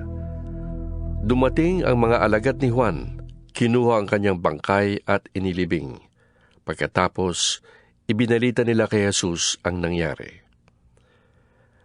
Nang marinig ni Jesus ang pagkamatay ni Juan, sumakay siya sa isang bangka at pumunta sa isang lugar na walang tao. Nang mabalitaan naman yun ng mga tao, sila'y lumabas ng mga bayan at palakad na sumunod sa kanya. Pagdating ni Jesus sa dalampasigan, nakita niya ang napakaraming taong iyon. Nahabag siya sa kanila at pinagaling niya ang mga may sakit na dala nila. Nang dapit hapon na'y lumapit sa kanya ang mga alagad. Sinabi nila, "Malapit na pong lumubog ang araw at ilang ang lugar na ito. Papuntahin na po ninyo sa mga kalapit na nayon ang mga tao upang makabili ng kanilang makakain." Hindi na sila kailangang umalis. Sabi ni Jesus, "Kayo ang magpakain sa kanila." Sumagot sila, "Wala po tayong pagkain, kundi 5 tinapay lamang at 2 isda." "Dalhin niyo rito," sabi niya. Pinaupo niya sa damuhan ang mga tao. Kinuha ang 5 tinapay at 2 isda. Tumingala siya sa langit at nagpasalamat sa Diyos. Pinaghati-hati niya ang mga tinapay at iniutos sa mga alagad na ipamahagi iyon sa mga tao. Nakakain ang lahat at nabusog. Nang tipunin ng mga alagad ang lumabis, nakapuno sila ng 12 kaing ng tinapay. May 5,000 lalaki ang kumain, bukod pa sa mga babae at mga bata. Agad pinasakay ni Jesus sa bangka ang mga alagad at pinauna sa kabilang ibayo. Samantala, pinauwi naman niya ang mga tao. Matapos siyang paalisin ang mga ito, umakyat siya sa bundok upang manalangin. Nag-iisa siyang inabot doon ng gabi. Samantala, ang bangka ay nasa laot na at sinasalpok ng mga alon sapagkat pasalungat sa hangin. Nang madaling araw na'y sumunod sa kanila si Jesus na naglalakad sa ibabaw ng tubig. Kinilabutan sa takot ang mga alagad nang makita nilang may lumalakad sa ibabaw ng tubig. "Multo!" Sigaw nila. Ngunit nagsalita agad si Jesus at sinabi sa kanila, "Huwag kayong matakot! Ako ito!" Sinabi ni Pedro, "Panginoon, kung talagang kayo nga yan, papuntahin ninyo ako sa inyo diyan sa tubig." Sumagot siya, "Halika!" Mula sa bangka, lumakad si Pedro sa ibabaw ng tubig papunta kay Jesus. Ngunit nang mapansin niyang malakas ang hangin, siya'y natakot at nagsimulang lumubog. "Panginoon! Sagipin ninyo ako!" Sigaw niya. Agad siyang inabot ni Jesus. "Bakit ka nag-alinlangan? Napakaliit ng iyong pananampalataya," sabi niya kay Pedro. Pagkasakay nila sa bangka, tumigil ang hangin at sinamba siya ng mga nasa bangka. "Tunay nga pong kayo, ang anak ng Diyos," sabi nila. Tumawid sila ng lawa at dumating siya sa baybay ng Genesaret. Si Jesus ay nakilala ng mga taga roon at agad nilang ipinamalita ang kanyang pagdating, kaya't dinala ng mga tao ang lahat ng may sakit sa buong lupaing iyon. Hiniling nila kay Jesus na mahawakan man lamang ng mga may sakit ang laylayan ng kanyang damit. At ang lahat ng gumawa nito ay gumaling. 15 kabanata. Pagkatapos, lumapit kay Jesus ang ilang Pariseo at mga tagapagturo ng kautusan na galing sa Jerusalem at siya'y tinanong nila, "Bakit nilalabag ng mga alagad mo ang mga turong minana natin sa ating mga ninuno? Kumakain sila nang hindi muna naguhugas ng kamay ayon sa paraang ipinag-uutos." Sinagot sila ni Jesus, "Bakit naman ninyo nilalabag ang utos ng Diyos dahil sa inyong minanang mga turo? Sinabi ng Diyos, igalang mo ang iyong ama't ina, at ang lumait sa kanyang ama o ina ay dapat mamatay. Ngunit itinuturo ninyo na kapag sinabi ng isang tao sa kanyang ama o ina, ang anumang maitutulong ko sa inyo ay naihandog ko na sa Diyos. Hindi na niya kailangang tulungan ang kanyang ama. Pinawawalang kabuluhan ninyo ang salita ng Diyos, masunod lamang ninyo ang inyong minanang mga turo. Mga mapagkunwari, tama ang sinabi noon ni Isaias tungkol sa inyo, paggalang na handog sa akin ang bayan ko'y pakunwari lamang, sapagkat sa bibig at hindi sa puso ito bumubukal. Papurit pagsambang ginagawa nila'y walang kabuluhan. Ang turo ng tao'y sinasabi nilang aking kautusan. Pinalapit ni Jesus ang mga tao at sinabi sa kanila, Pakinggan ninyo at unawain ang aking sasabihin. Ang lumalabas sa bibig ng tao, hindi ang pumapasok, ang nagpaparumi sa kanya sa paningin ng Diyos. Pagkatapos, lumapit naman ang mga alagad at sinabi sa kanya, Hindi po ba ninyo alam na nasaktan ang mga Pariseo sa sinabi ninyo? Sumagot siya, Ang bawat halamang hindi itinanim ng aking amang nasa langit ay bubunutin. Hayaan ninyo sila. Sila'y mga bulag na taga-akay ng bulag. At kapag bulag ang umakay sa kapwa bulag, pareho silang mahuhulog sa hukay. Sinabi sa kanya ni Pedro, Ipaliwanag nga po ninyo sa amin ang talinghagang ito. At sinabi niya, Pati ba kayo'y wala ring pangunawa? Hindi ba ninyo nalalaman na anumang pumapasok sa pipig ay tumutuloy sa tiyan at pagkatapos ay itinudumi? Ngunit ang lumalabas sa bibig ay nanggagaling sa puso. Iyan ang nagpaparumi sa tao sa paningin ng Diyos. Sapagkat sa puso nang gagaling ang masasamang kaisipan, pagpatay, pangangalunya, pakikiapid, pagnanakaw, pagiging saksi para sa kasinungalingan, at panimirang puri. Yan ang nagpaparumi sa tao sa paningin ng Diyos. Hindi nagiging marumi ang isang tao kung siya man ay kumain ng hindi muna naguhugas ng kamay sa paraang naayon sa minanang turo. Umalis doon si Jesus at nagpunta sa lupaing malapit sa Tiro at Sidon. Lumapit sa kanya ang isang Kananea na naninirahan doon at sumigaw, Panginoon, anak ni David, mahabag po kayo sa akin. Ang anak kong babae ay sinasaniba ng demonyo at labis na pinapahirapan. Ngunit hindi siya pinansin ni Jesus. Lumapit ang kanyang mga alagad at sinabi kay Jesus, Paalisin na nga po ninyo siya. Napakaingay niya at sunod ng sunod sa atin. Sumagot sa Jesus, Sa mga naliligaw na tupa ng sambahayan ng Israel lamang ako sinugo. Ngunit lumapit sa kanya ang babae, lumuhod at nagmakaawa. Tulungan po ninyo ako, Panginoon. Sumagot si Jesus, Hindi dapat kunin ang pagkain ng mga bata upang ihagis sa mga aso. Tunay nga po, Panginoon. Tugon ng babae, Ngunit ang mga aso man po ay kumakain ng mumong nalalaglag sa hapag ng kanilang Panginoon. At sinabi sa kanya ni Jesus, Napakalaki ng iyong pananampalataya. Mangyayari ang hinihiling mo. At noon di gumaling ang kanyang anak. Pag-alis doon, nagbalik si Jesus sa tabi ng lawa ng Galilea.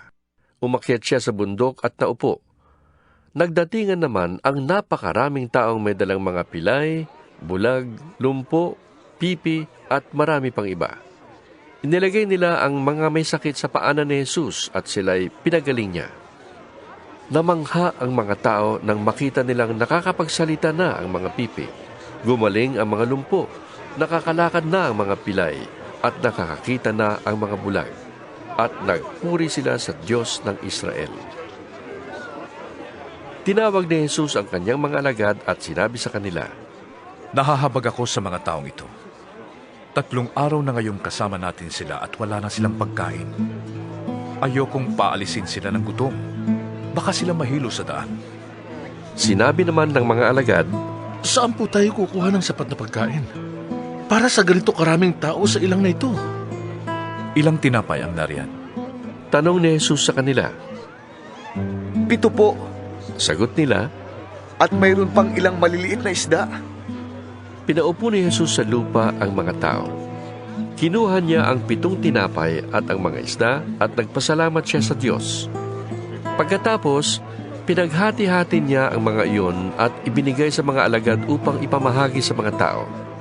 Nakakain ang lahat at nabusog. At nang tipunin ng mga alagad ang tinapay na lumabis, nakapuno sila ng 7 kaing.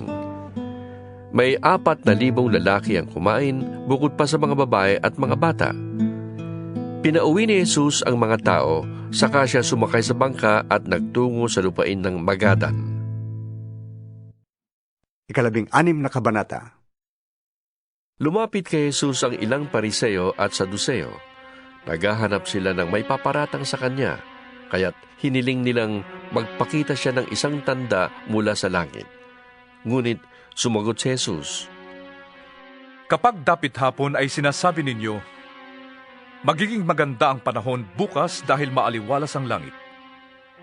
At kung sa umaga na may sinasabi ninyo, uulan ngayon dahil madilim ang langit. Nakakabasa kayo ng palatandaan sa langit, ngunit hindi ninyo mabasa ang mga palatandaan ng kasalukuyang panahon? Lahing masama at di tapat sa Diyos. Naghahanap kayo ng tanda, ngunit walang ipapakita sa inyo maliban sa himalang nangyari kay Jonas. At iniwan sila ni Jesus. Nang tumawid sa ibayo ang mga alagad, nakalimutan nilang magdala ng tinapay. Sinabi ni Jesus sa kanila, Mag-ingat kayo sa libadura ng mga Pariseo at mga Saduceo. Nag-usap-usap ang mga alagad. Kasi wala tayong dalang tinapay, kaya sinabi niya yon.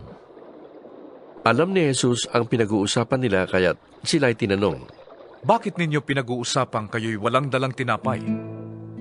Napakaliit ng inyong pananampalataya. Wala pa ba kayong pagkaunawa hanggang ngayon? Nakalimutan na ba ninyo kung paanong pinaghati-hati ang 5 tinapay para sa 5,000 tao? Ilang kaing na tinapay ang lumabis? Gayon din, ang 7 tinapay para sa 4,000. Ilang kaing na tinapay ang lumabis? Hindi tungkol sa tinapay ang sinasabi ko nang sabihin ko sa inyong mag-ingat kayo sa libadura ng mga Pariseo at mga Saduceo. Hindi ba ninyo maunawaan ito? At naging maliwanag sa kanila na sila'y pinag-iingat niya sa mga turo ng mga Pariseo at mga Saduceo at hindi sa pampaalsang ginagamit sa tinapay. Nang dumating si Jesus sa bayan ng Cesarea ng Filipos, tinanong niya ang kanyang mga alagad, Ano ang sinasabi ng madla kung sino ang anak ng tao? At sumagot sila, Ang sabi po ng ilan si Juan na tagapagbautismo kayo. Sabi naman ng iba, si Elias kayo. At may nagsabi pang si Jeremias kayo o isa sa mga propeta. Kayo naman, ano ang masasabi ninyo? Sino ako? Tanong ni Jesus sa kanila. Sumagot si Simon Pedro, Kayo po ang Mesyas na anak ng Diyos na buhay. Sinabi sa kanya ni Jesus, Mapalad ka, Simong anak ni Jonas, sapagkat ang katotohanan ito'y hindi inihayag sa iyo ng sinumang tao, kundi ng aking amang nasa langit. At sinasabi ko sa iyo, ikaw ay Pedro, at sa ibabaw ng batong ito ay itatayo ko ang aking iglesia, at ang kapangyarihan ng kamatayan ay hindi magtatagumpay laban sa kanya. Ibibigay ko sa iyo ang mga susi ng kaharian ng langit. Ang ipagbawal mo sa lupa ay pagbabawal din sa langit, at ang pahintulutan mo sa lupa ay pahintulutan din sa langit. At mahigpit niyang iniutos sa kanyang mga alagad na huwag sabihin kanino man na siya ang Mesiyas. Mula noon ay ipinaalam na ni Jesus sa kanyang mga alagad ang mangyayari sa kanya. Sinabi niya, Dapat akong magtungo sa Jerusalem at magdanas ng maraming hirap sa kamay ng mga pinuno ng bayan, ng mga punong pari, ng mga Hudyo, at ng mga tagapagturo ng kautusan. Ako'y papatayin. Ngunit sa 3 araw, ako'y muling mabubuhay. Niyaya siya ni Pedro sa isang tabi at pinagsabihan, Panginoon, huwag nawang itulot ng Diyos. Hindi po dapat mangyari yan sa inyo. Ngunit hinarap siya ni Jesus at sinabihan, Umalis ka sa harapan ko, Satanas. Hadlang ka sa aking landas. Ang iniisip mo'y hindi sa Diyos kundi sa tao. Sinabi ni Jesus sa kanyang mga alagad, Kung ibig ninumang sumunod sa akin, kailangang itakwil niya ang kanyang sarili. Pasanin ang kanyang krus at sumunod sa akin. Ang naghahangad na magligtas ng kanyang buhay ay mawawalan niyaon. Ngunit ang mawala ng kanyang buhay, alang-alang sa akin, ay magkakamit niyon. Ano ang mapapala ng isang tao? Makamtan man niya ang buong daigdig, kung ang buhay naman niya ang mawawala. Ano ang maibabayad ng tao para mabalik sa kanyang buhay? Sapagkat darating ang anak ng tao na kasama ang kanyang mga anghel at taglayang dakilang kapangyarihan ng kanyang ama.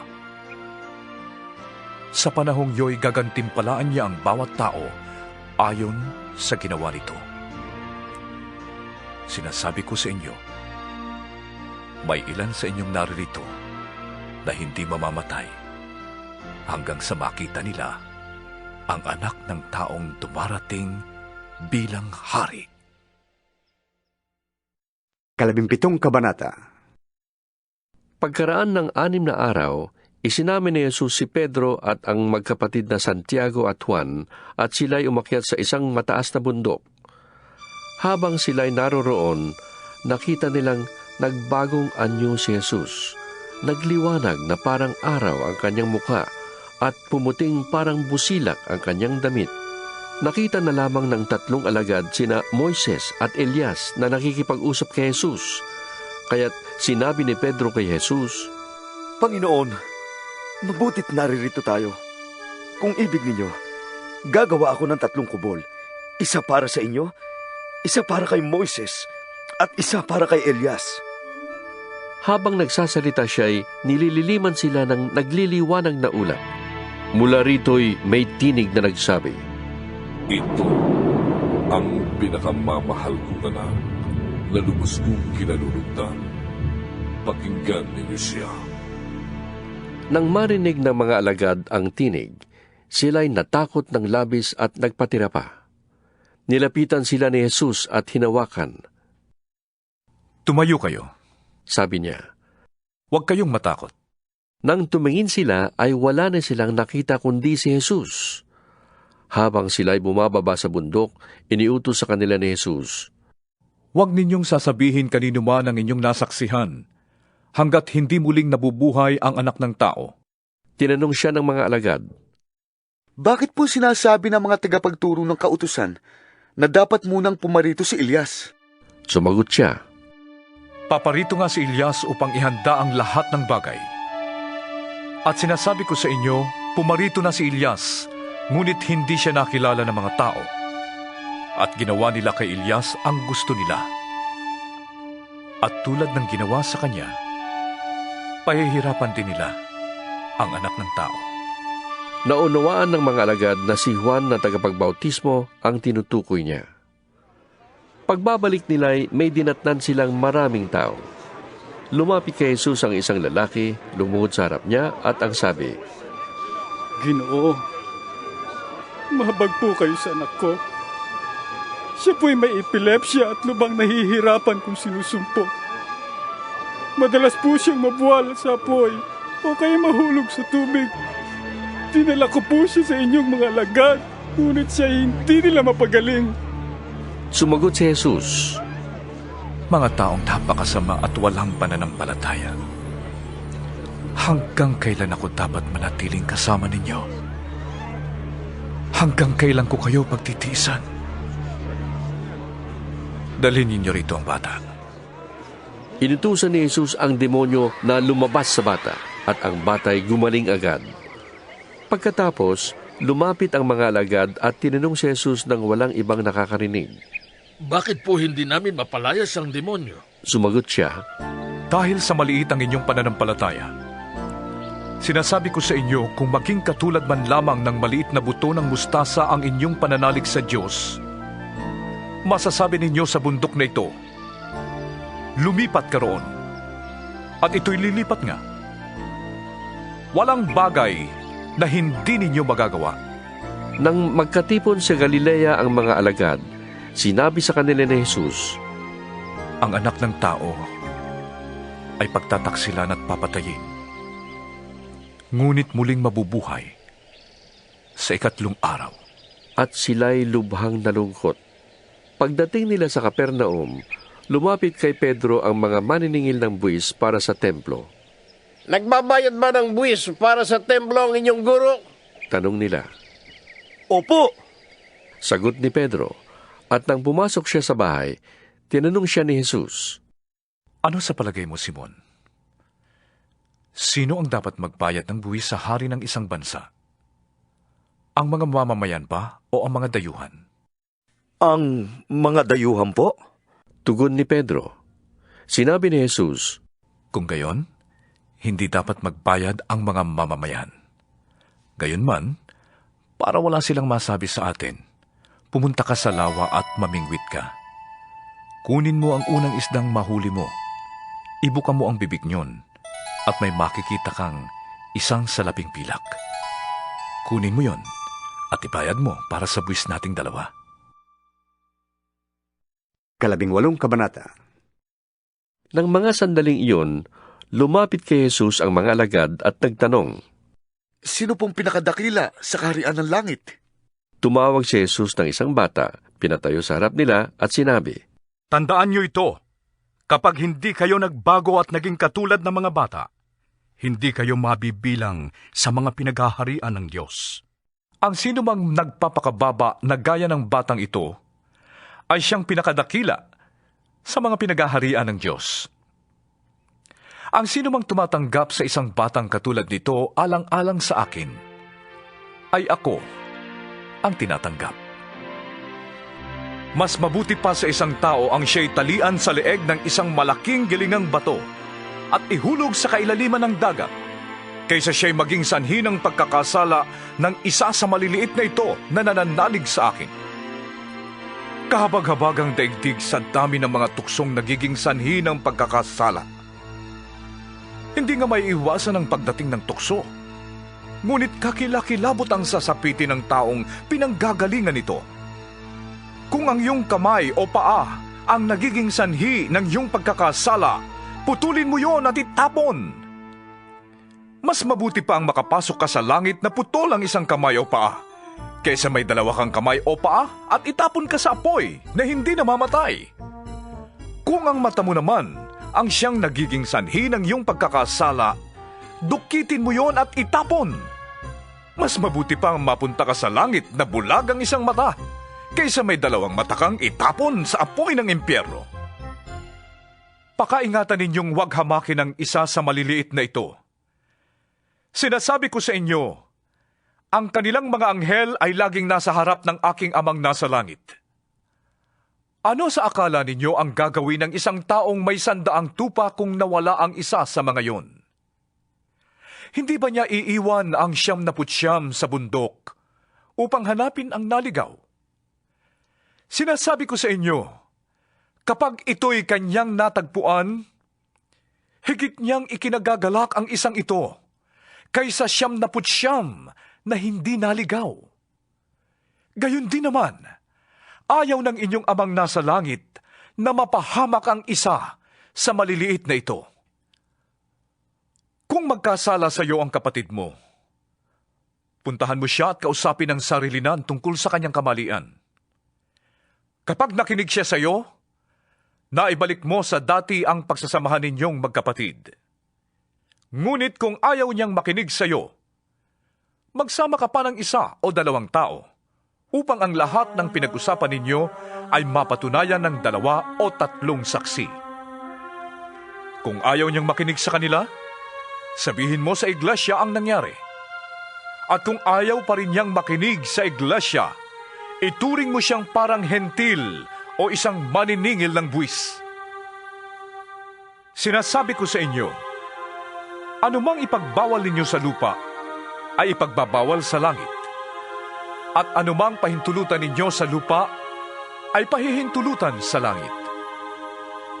Sinasabi ko pa rin sa inyo, kung ang 2 sa inyo ay nagkaisa dito sa lupa sa paghingi ng anuman sa panalangin, ito'y ipagkakaloob sa inyo ng aking amang nasa langit. Sapagkat saan man may 2 o 3 nagkakatipon sa pangalan ko, naroon akong kasama nila. Lumapit noon si Pedro at nagtanong sa kanya, Panginoon, ilang beses ko po bang patatawarin ng kapatid kong paulit-ulit na nagkakasala sa akin? 7 beses po ba? Sinagot siya ni Jesus, Hindi ko sinasabing 7 beses, kundi 70 ulit na 7. Sapagkat ang paghahari ng Diyos ay katulad nito. Ipinasya ng isang haring hingan ng ulat ang kanyang mga tauhan tungkol sa kanilang pamamahala. Unang dinala sa kanya ang aliping may utang na milyon-milyong piso. Dahil sa siya'y walang may bayad, iniutos ng hari na ipagbili siya, pati ang kanyang asawa, mga anak, at lahat ng kanyang ari-arian upang makabayad. Lumuhod ang taong ito sa harapan ng hari at nagmakaawa. Bigyan pa ninyo ko ng panahon at babayaran ko sa inyo ang lahat. Naawa sa kanya ang hari, kaya't pinatawad siya sa kanyang pagkakautang at pinalaya. Ngunit pagkaalis niya roon, ay nakatagpo niya ang isa niyang kamanggagawa na may utang na 200 piso sa kanya. Sinunggaban niya ito sa leeg, sabay sigaw, "Magbayad ka ng utang mo!" Lumuhod ito at nagmakaawa sa kanya, "Bigyan mo po ako ng panahon at babayaran kita." Ngunit hindi siya pumayag. Sa halip, ito'y ipinabilanggo niya hanggang sa makabayad. Labis na nagdamdam ang ibang mga tauhan ng hari nang malaman yon. Kaya't pumunta sila sa hari at isinumbong ang buong pangyayari. Ipinatawag ng hari ang malupit na tauhan. "Ikaw, napakasama mo," sabi niya. "Pinatawad kita sa utang mo sapagkat nagmakaawa ka sa akin. Nahabag ako sa iyo. Hindi ba't dapat ka rin sanang nahabag sa kapwa mo?" At sa galit ng hari, siya'y ipinabilanggo hanggang sa mabayaran ang lahat ng kanyang utang. "Gayon din ang gagawin sa inyo ng aking amang nasa langit, kung hindi ninyo patatawarin ng buong puso ang inyong mga kapatid." 19 na kabanata. Pagkatapos niyang ipangaral ang mga bagay na ito, umalis si Jesus sa Galilea at nagtungo sa lupain ng Judea, sa kabila ng ilog Jordan. Sinundan siya ng napakaraming tao at dooy pinagaling niya ang mga may sakit. May ilang pariseyong lumapit sa kanya at nagtangkang humanap ng may paparatang sa pamamagitan ng tanong na ito. "Naayon ba sa kautusan na hiwalayan ng lalaki ang kanyang asawa sa kahit anong dahilan?" Sumagot si Jesus, "Hindi pa ba niyo nababasa sa kasulatan na sa pasimulay nilalang ng Diyos ang tao na lalaki at babae? At siya rin ang may sabing, dahil dito'y iiwan ng lalaki ang kanyang ama't ina, at magsasama sila ng kanyang asawa at sila'y magiging isa. Kaya't hindi na sila dalawa, kundi iisa. Ang pinagsama ng Diyos ay huwag paghiwalayin ng tao." Tinanong siya ng mga pariseyo, "Kung gayon, bakit inyutos ni Moises na bigyan ng lalaki ang kanyang asawa ng kasulatan ng diborsyo bago niya hiwalayan ito?" Sumagot si Jesus, "Ipinahintulot ni Moises na hiwalayan ninyo ang inyong asawa dahil sa katigasan ng inyong ulo. Subalit hindi ganoon sa pasimula. Ito ang sinasabi ko sa inyo, sino mang lalaking humiwalay sa kanyang asawa at mag-asawa sa iba, ay nagkakasala ng pangangalunya, maliban kung ang asawa niya'y nakiapid sa iba." Sinabi naman ng mga alagad, "Kung ganyan po ang kalagayan ng lalaki sa kanyang asawa, mabuti pang huwag na siyang mag-asawa." Sumagot si Jesus, "Hindi lahat ay kayang tumanggap ng aral na ito, kundi sila lamang na pinagkalooban ng Diyos. Sapagkat may iba't ibang dahilan kung bakit may mga lalaking hindi makapag-asawa. Ang ilan, dahil sa kanilang katutubong kalagayan. Ang iba'y nagkaganoon dahil sa kagagawan ng ibang tao. Mayroon namang hindi nag-aasawa alang-alang sa ikauunlad ng paghahari ng Diyos. Ang makakatanggap ng mga salitang ito ay siyang gumawa nito." May nagdala ng mga bata kay Jesus upang ipatong niya sa mga ito ang kanyang kamay at sila'y ipanalangin. Pinagalitan sila ng mga alagad, ngunit sinabi ni Jesus, Hayaan ninyong lumapit sa akin ang mga bata. Huwag niyo silang hadlangan, sapagkat sa mga katulad nila, naghahari ang Diyos. Ipinatunggan niya sa mga bata ang kanyang kamay at pagkatapos ay umalis na siya. May isa namang lalaking lumapit kay Jesus at nagtanong, Guro, ano pong kabutihan ang dapat kong gawin upang makamtan ko ang buhay na walang hanggan? Sumagot si Jesus, Bakit mo ako tinatanong kung anong mabuti? Ang Diyos lang ang mabuti. Kung ibig mong magkamit ng buhay na walang hanggan, sundin mo ang mga utos. Alin sa mga yon? Tanong niya. Sumagot si Jesus, Huwag kang papatay. Huwag kang mangangalunya. Huwag kang magnanakaw. Huwag kang magiging saksi para sa kasinungalingan. Igalang mo ang iyong ama at ina, at ibigin mo ang iyong kapwa, gaya ng pag-ibig mo sa iyong sarili. Sinabi ng binata, Tinutupad ko na po ang lahat ng yan. Ano pa po ang dapat kong gawin? Sumagot si Jesus, Kung ibig mong maging ganap, ipagbili mo ang lahat ng iyong ari-arian, at ipamahagi sa mga dukha ang pinagbilhan, at magkakaroon ka ng kayamanan sa langit. Pagkatapos, bumalik ka at sumunod ka sa akin. Pagkarinig nito, malungkot na umalis ang binata sapagkat siya ay napakayaman. Sinabi ni Jesus sa kanyang mga alagad, Sinasabi ko sa inyo, napakahirap sa mayayaman ang mapabilang sa mga pinaghaharian ng Diyos. At sinasabi ko pa rin, mas madali pang makadaan sa butas ng karayom ang isang kamelyo kaysa mapabilang sa mga pinaghaharian ng Diyos ang isang mayaman.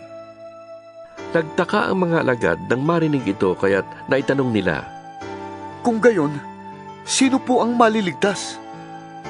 Tiningnan sila ni Jesus at sinabi, Hindi ito magagawa ng tao. Ngunit, magagawa ng Diyos ang lahat ng bagay. Nagsalita naman si Pedro, Tignan po ninyo, iniwan namin ang lahat at kami sumunod sa inyo. Ano po naman ang para sa amin? Sinabi sa kanila ni Jesus, Tandaan ninyo ito. Kapag naghahari na ang anak ng tao sa kanyang maringal na trono sa bagong daigdig, kayong sumunod sa akin ay uupo din sa 12 trono upang mamuno sa 12 lipi ng Israel.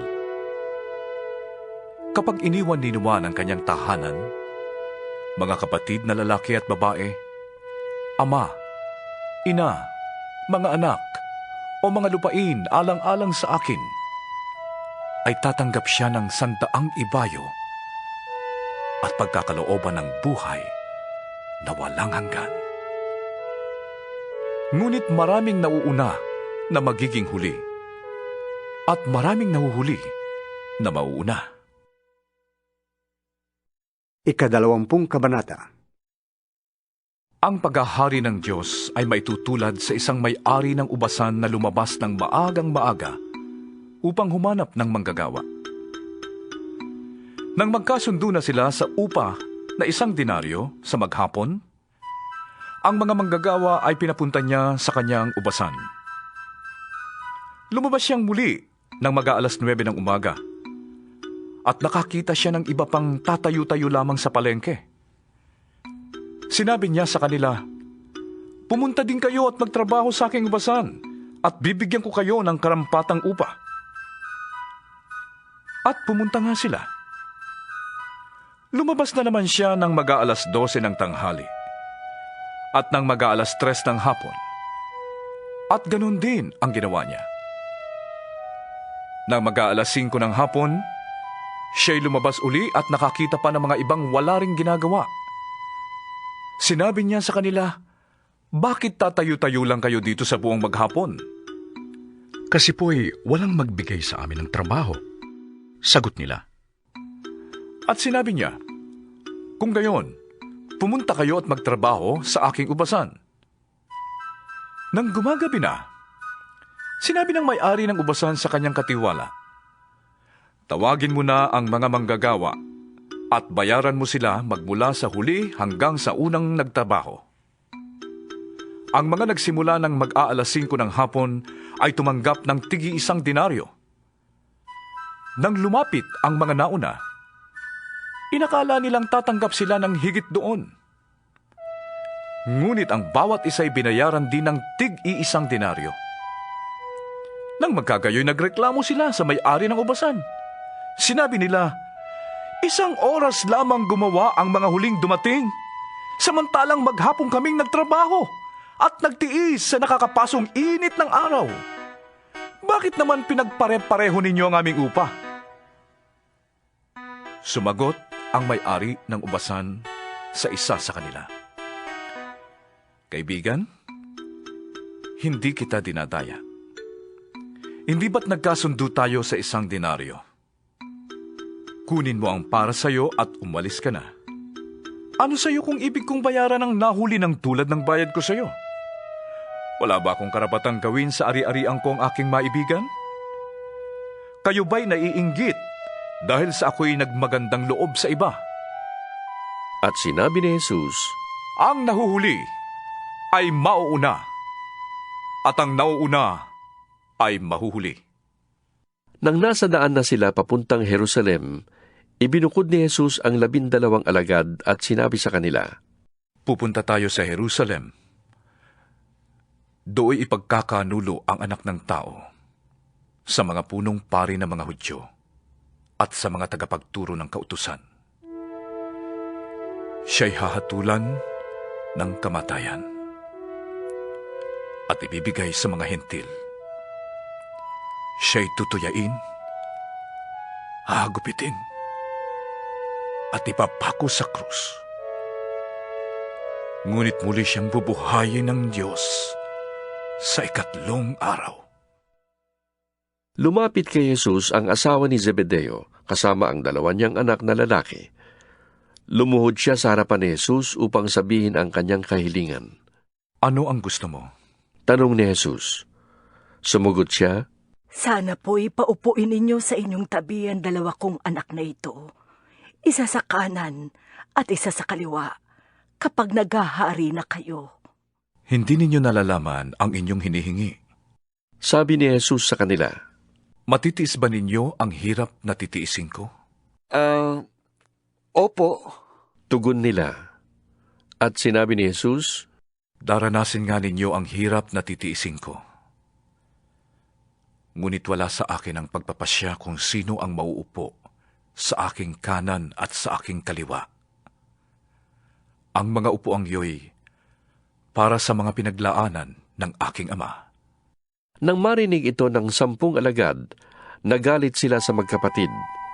Dahil dito, pinalapit sila ni Jesus at sinabi sa kanila, alam ninyo na ang mga pinuno ng mga hentil ang naghahari sa kanila at ang mga dinadakila ang siyang nasusunod. Ngunit hindi ganyan ang dapat umiral sa inyo. Sa halip, ang sinuman sa inyo na ibig maging dakila ay dapat maging lingkod ng iba. At sinuman sa inyo na ibig maging pinuno ay dapat maging alipin ninyo. Tulad ng anak ng tao na naparito. Hindi upang paglingkuran, kundi upang maglingkod at ialay ang kanyang buhay sa ikatutubos ng marami. Pag-alis nila sa Jericho, si Jesus ay sinundan ng napakaraming tao. May 2 bulag na nakaupo noon sa tabi ng daan. Nang marinig nilang dumaraan si Jesus, sila'y nagsisigaw, anak ni David, mahabag po kayo sa amin! Pinagsabihan sila ng mga tao at pinapatahimik, ngunit lalo silang nagsisigaw, anak ni David, mahabag po kayo sa amin! Tumigil si Jesus. Tinawag sila at tinanong, anong ibig ninyong gawin ko para sa inyo? Sumagot sila, Panginoon, gusto po naming makakitang muli. Nahabag si Jesus sa kanila at hinipo ang kanilang mga mata. Agad silang nakakita at sumunod sa kanya. 21 kabanata. Malapit na sila sa Jerusalem, at pagdating nila sa Betfage sa bundok ng mga Olibo, pinauna ni Jesus ang dalawa sa kanyang mga alagad. Sinabi niya sa kanila, Pumunta kayo sa susunod na nayon at makikita ninyo kaagad doon ang isang inahing asno na nakatali, kasama ang kanyang pisiro. Kalagan ninyo ang mga ito at dalhin dito. Kapag may nagtanong sa inyo, sabihin ninyong, kailangan nyo ng Panginoon, at ipapaubaya niya agad ang mga iyon sa inyo. Nangyari ito upang matupad ang sinabi ng propeta. Sa lungsod ng Sion, ay sabihin ninyo, hari mo'y dumarating, siya ay masdan mo, mapagpakumbaba, nakasakay sa asno, at sa isang bisiro, anak ng isang asno. Lumakad nga ang mga alagad at ginawa ang iniutos ni Jesus. Dinala nila kay Jesus ang inahing asno at ang bisiro at isinapin sa likod ng mga ito ang kanilang balabal. Pagkatapos, sumakay dito si Jesus. Maraming naglatag ng kanilang balabal sa daan. Mayroon namang pumuto ng mga sanga ng kahoy at ito'y inilatag sa daan. Nagsisigawan ang mga taong nauuna at sumusunod sa kanya. Sigaw nila, Purihin ang anak ni David! Pinagbala ang dumarating sa ngalan ng Panginoon! Purihin ang Diyos! Pagpasok ni Jesus sa Jerusalem, nagulo ang buong lungsod. Sino kaya ito? Tanong nila. Si Jesus, ang propetang taga Nazaret sa Galilea. Sagot ng karamihan. Pumasok si Jesus sa templo at ipinagtabuyan niyang palabas ang mga nagbibili at namimili roon. Ipinagtataob din niya ang mga mesa ng mga namamalit ng salapi at ang mga upuan ng mga nagtitinda ng kalapati. Sinabi niya, Sinasabi sa kasulatan, ang aking bahay ay tatawaging bahay dalanginan. Ngunit ginawa niyo itong yungib ng mga magnanakaw. Habang si Jesus ay nasa templo, lumapit sa kanya ang mga bulag at mga pilay, at sila'y kanyang pinagaling. Nagalit ang mga punong pari ng mga Hudyo at ang mga tagapagturo ng kautusan nang makita nila ang mga himalang ginawa niya at marinig ang mga batang sumisigaw sa loob ng templo ng, Purihin ang anak ni David! Purihin ang anak ni David! Sinabi nila kay Jesus, Di mo ba narinig ang sinasabi nila? Naririnig ko. Tugon ni Jesus, Bakit? Hindi pa ba niyo nababasa ang ganitong pangungusap sa kasulatan? Pinalabas mo sa bibig ng mga sanggol at ng mga pasusuhin ang wagas na papuri? Iniwan sila ni Jesus at lumabas siya ng lungsod papuntang Betanya. Doon siya nagpalipas ng gabi. Kinaumagahan, nang si Jesus ay pabalik sa lungsod, siya ay nakaramdam ng gutom. Nakita niya ang isang puno ng igos sa tabi ng daan at nilapitan yon. Wala siyang nakitang bunga kundi mga dahon lamang, kaya't sinabi niya dito, Hindi ka na mamumunga kailanman. Agad na natuyo ang puno. Nakita ng mga alagad ang nangyari at sila'y namangha. Paanong natuyo agad ang puno ng igos? Tanong nila. Sumagot si Jesus, Tandaan ninyo, kung kayo'y mananalig sa Diyos at hindi mag-aalinlangan, magagawa rin ninyo ang ginawa ko sa puno ng igos na ito. Hindi lamang yan. Kung sasabihin ninyo sa bundok na ito, umalis ka riyan, tumalon ka sa dagat, mangyayari ang inyong sinabi. Anumang hingin ninyo sa panalangin ay tatanggapin ninyo kung nananalig kayo. Pumasok si Jesus sa templo. Habang siya ay nagtuturo doon, lumapit sa kanya ang mga punong pari ng mga Hudyo at ang mga pinuno ng bayan at siya'y tinanong, Ano ang karapatan mong gumawa ng mga bagay na ito? Sino nagbigay sa iyo ng karapatang gumawa nito? Sumagot si Jesus, Tatanungin ko rin kayo. Kapag sinagot ninyo ang tanong ko, sasabihin ko naman sa inyo kung ano ang karapatan kong gumawa ng mga bagay na ito. Kanino nagmula ang karapatan ni Juan upang magbautismo? Sa Diyos ba o sa tao? At sila'y nag-usap-usap. Kung sasabihin natin mula sa Diyos, sasabihin naman niya sa atin, bakit hindi niyo siya pinaniwalaan? Ngunit, Kung sasabihin natin mula sa tao, baka naman kung anong gawin sa atin ang taong bayan, sapagkat kinikilala ng lahat na si Juan ay isang propeta. Kaya't sumagot sila kay Jesus. Hindi namin alam. Sinabi naman niya sa kanila, Hindi ko rin sasabihin sa inyo kung ano ang karapatan kong gumawa ng mga ginagawa ko. Ano ang palagay niyo rito? May isang taong may 2 anak na lalaki. Lumapit siya sa nakatatanda at sinabi, Anak, pumunta ka ngayon sa ubasan at magtrabaho ka roon. Ayoko po, tugon niya. Ngunit nagbago siya ng pasya at nagtrabaho sa ubasan. Lumapit din ang ama sa ikalawa at ganun din ang kanyang sinabi. At tumugon ito, Opo, ngunit hindi naman pumunta sa ubasan. Sino sa 2 ang sumunod sa kalooban ng kanyang ama? Ang nakatatanda po. Sagot nila.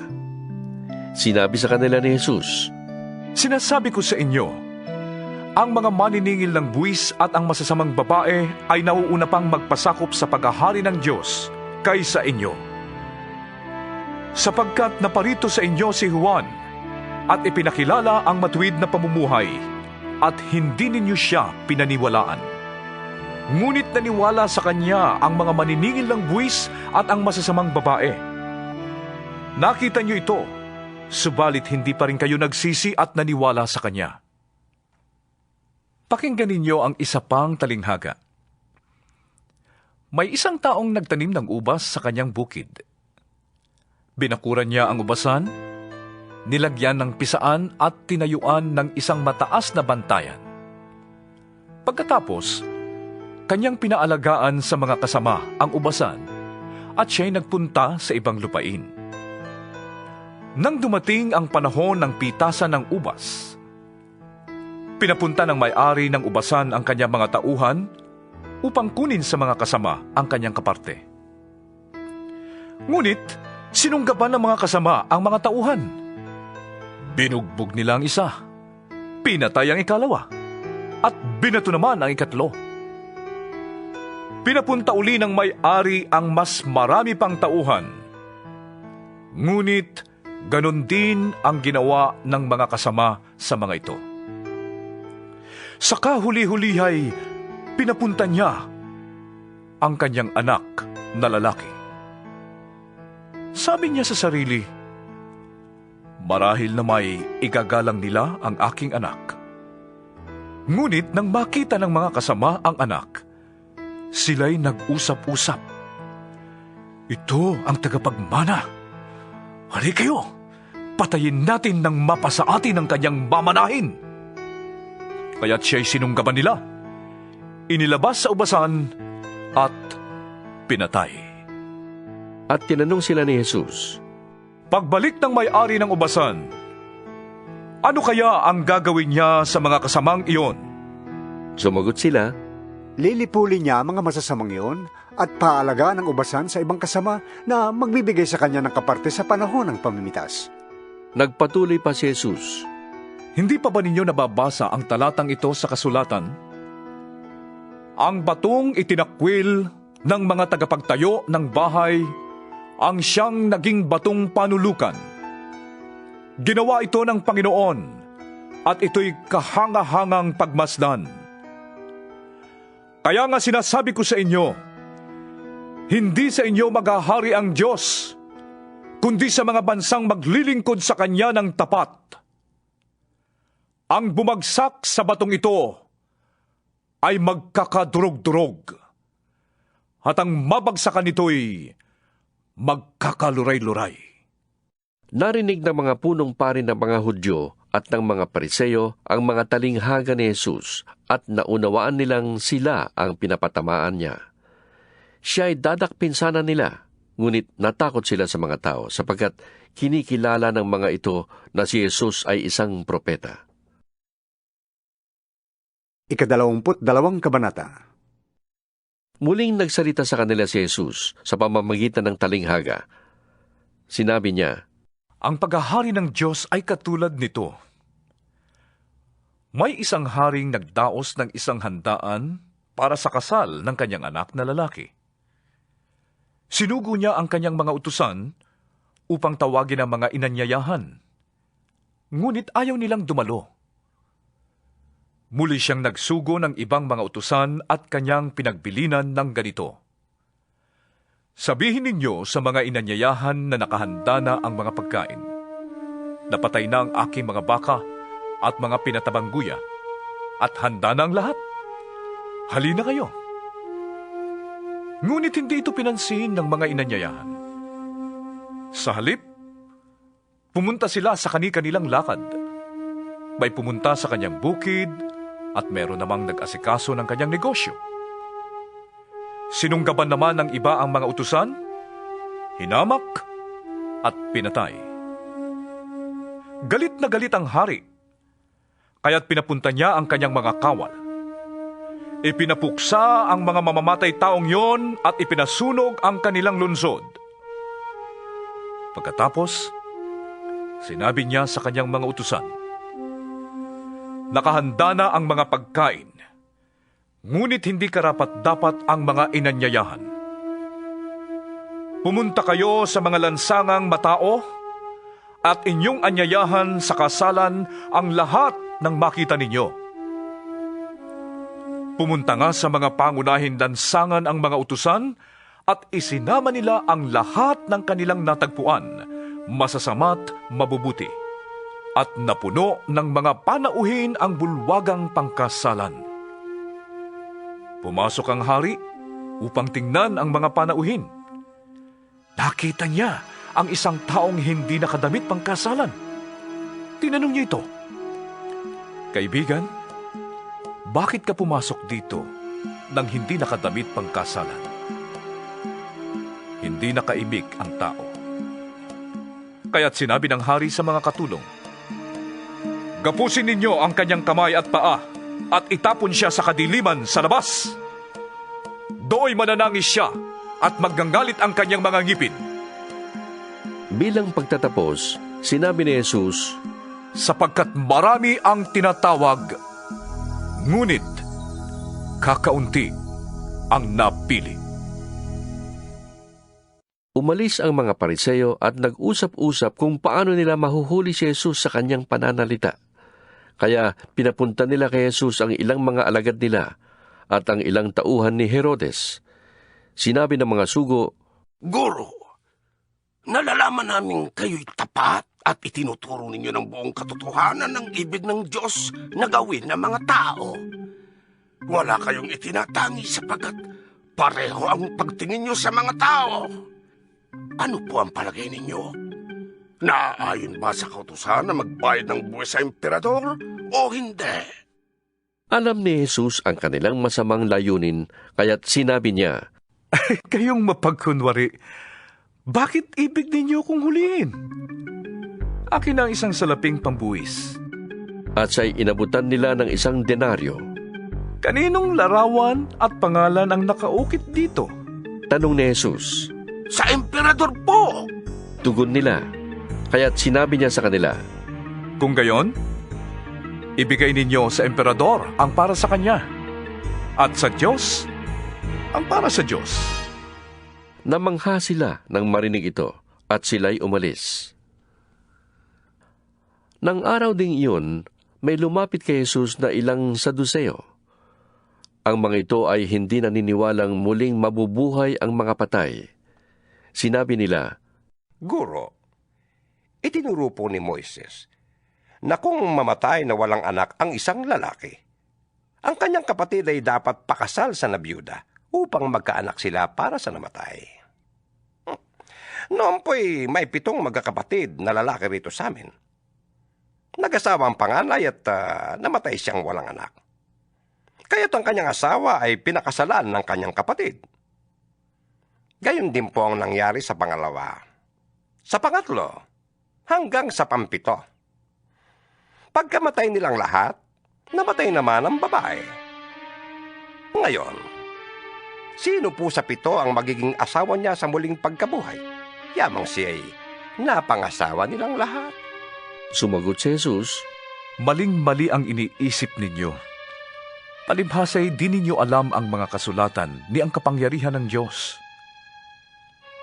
Sa muling pagkabuhay, ang mga tao'y hindi na mag-aasawa. Sila ay magiging tulad ng mga anghel sa langit.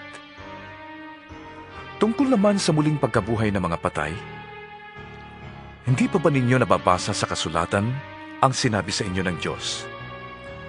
Sabi niya, "Ako ang Diyos ni Abraham, Diyos ni Isaac, at Diyos ni Jacob." Ngunit ang Diyos ay hindi Diyos ng mga patay, kundi ng mga buhay. Nang marinig ito ng mga tao, namangha sila sa kanyang turo. Nagtipon-tipon ang mga Pariseo nang mabalitaan nilang napatahimik ni Jesus ang mga Saduceo. Isa sa kanila na dalubhasa sa kautusan ang nagtanong kay Jesus upang subukin ito. Guro, alin po ang pinakamahalagang utos sa kautusan? Tanong niya. At sumagot si Jesus, "Ibigin mo ang Panginoon mong Diyos ng buong puso, ng buong kaluluwa, at ng buong pag-iisip. Ito ang pinakamahalagang utos. Ito naman ang pangalawa. Ibigin mo ang iyong kapwa, gaya ng pag-ibig mo sa iyong sarili." Sa dalawang utos na ito nakasalalay ang buong kautusan ni Moises at ang turo ng mga propeta. Tinanong naman ni Jesus ang mga Pariseyong natitipon doon. "Ano ang pagkaalam ninyo tungkol sa Mesyas? Kaninong anak siya?" "Kay David po," sagot nila. "Kung gayon," sabi ni Jesus, "bakit siya tinawag ni David na Panginoon nang nasa kanyang espiritu?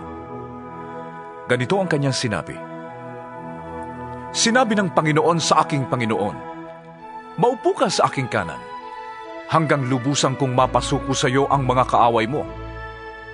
Ngayon, kung si David ay tumawag sa kanya ng Panginoon, paanong masasabing anak ni David ang Mesyas?"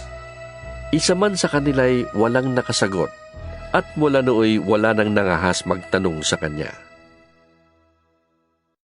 23 kabanata.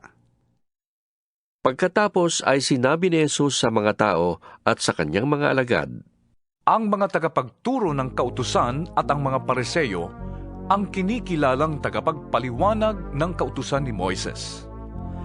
Kaya't gawin ninyo ang itinuturo nila at sundin ang kanilang iniuutos. Ngunit, huwag ninyong tularan ang kanilang ginagawa sapagkat hindi nila tinutupad ang kanilang ipinapangaral. Pinagpapasan nila ng mabibigat na dalahin ng mga tao, ngunit ni daliri ay ayaw nilang igalaw upang tumulong sa pagdadala ng mga yon. Pawang pakitang tao ang kanilang mga gawa. Nilalaparan nila ang mga lalagyan ng talata sa kanilang noot braso at hinahabaan ang palawit sa laylayan ng kanilang mga damit. Ang ibig nila ay ang mga upuang pandangal sa mga handaan at ang mga tanging upuan sa sinagoga. Gustong-gusto nilang iginagalang sila sa mga palengke at tawaging guro. Ngunit kayo, huwag kayong patawag na guro, sapagkat iisa ang inyong guro at kayong lahat ay magkakapatid. Huwag ninyong tawaging ama ang sinumang tao sa lupa, sapagkat iisa ang inyong ama, ang amang nasa langit. Huwag kayong patawag na tagapagturo, sapagkat iisa ang inyong Panginoon, ang Mesyas. Ang pinakadakila sa inyo ay dapat maging lingkod ninyo. Ang nagpapakataas ay ibababa, at ang nagpapakababa ay itataas. Kahabag-habag kayo, mga tagapagturo ng kautusan at mga Pariseo, mga mapagkunwari! Hinahadlangan ninyo ang mga tao upang hindi sila pagharian ng Diyos. Ayaw na ninyong magpasakop sa paghahari ng Diyos, hinahadlangan pa ninyo ang mga ibig magpasakop. Kahabag-habag kayo mga tagapagturo ng kautusan at mga Pariseo, mga mapagkunwari! Nilalakbay ninyo ang karagatan at ginagalugad ang buong daigdig, makahikayat lamang kayo ng kahit isang hentil sa pananampalatayang Hudyo. Ngunit kung ito'y mahikayat na ninyo, ginagawa ninyo siyang masahol pa kaysa inyo, kaya't lalong may dahilan para siya'y parusahan sa impyerno. Kahabag-habag kayo, mga bulag na taga-akay. Itinuturo ninyo na kung gagamitin ninuman ang templo sa panunumpa, walang anuman ito. Ngunit kung ang gagamitin niya ay ang ginto ng templo, dapat niyang tuparin ang kanyang sumpa. Mga bulag, mga hangal, alin ba ang mas mahalaga? Ang ginto o ang templong nagpapabanal sa ginto? Sinasabi rin ninyo na kung gagamitin ninuman ang dampana sa panunumpa, walang anuman ito. Ngunit kung ang gagamitin niya ay ang handog na nasa dampana, dapat niyang tuparin ang kanyang sumpa. Mga bulag, alin ba ang mas mahalaga? Ang handog o ang dambanang nagpapabanal sa handog? Kaya nga, kapag nanumpa ang sinuman na saksi ang dambana, ginagawa niyang saksi ito at ang lahat ng handog dito. Kapag nanumpa ang sinuman na saksi niya ang templo, ginagawa niyang saksi ito at ang Diyos na nasa templo. At kapag nanumpa ang sinuman na saksi niya ang langit, ginagawa niyang saksi ang trono ng Diyos at ang Diyos na nakaupo doon. Kahabag-habag kayo, mga tagapagturo ng kautusan at mga Pariseo, mga mapagkunwari. Ipinibigay ninyo ang 10 bahagi ng naaani ninyong pampalasa ng pagkain. Ngunit kinakaligtaan naman ninyong isagawa ang mas mahalagang turo sa kautusan, ang katarungan, ang pagkahabag, at ang katapatan. Huwag ninyong kaligtaang gawin ang mga ito, kahit na tamang gawin ninyo ang pagbibigay ng 10 bahagi ng ani. Mga bulag na taga-akay, sinasala ninyo ang niknik sa inyong inumin, ngunit nilulunok naman ninyo ang kamelyo. Kahabag-habag kayo, mga tagapagturo ng kautusan at mga Pariseo. Mga mapagkunwari, nililinis ninyo ang labas ng tasa at pinggan. Ngunit ang mga yon ay puno ng kasakiman at pagiging makasarili. Bulag na Pariseo, linisin mo muna ang nasa loob ng tasa at pinggan at magiging malinis din ang labas nito. Kahabag-habag kayo, mga tagapagturo ng kautusan at mga Pariseo.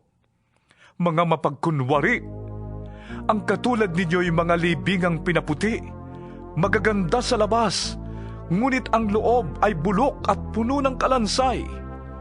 Ganyang-ganyan kayo. Sa paningin ng tao'y mabubuti, ngunit ang totoo'y punong-puno kayo ng pagkukunwari at kasamaan. Kahabag-habag kayo, mga tagapagturo ng kautusan at mga Pariseo. Mga mapagkunwari, ipinagpapatayo ninyo ng libingan ng mga propeta at pinapaganda ang mga puntod ng mga taong namuhay ng matuwid.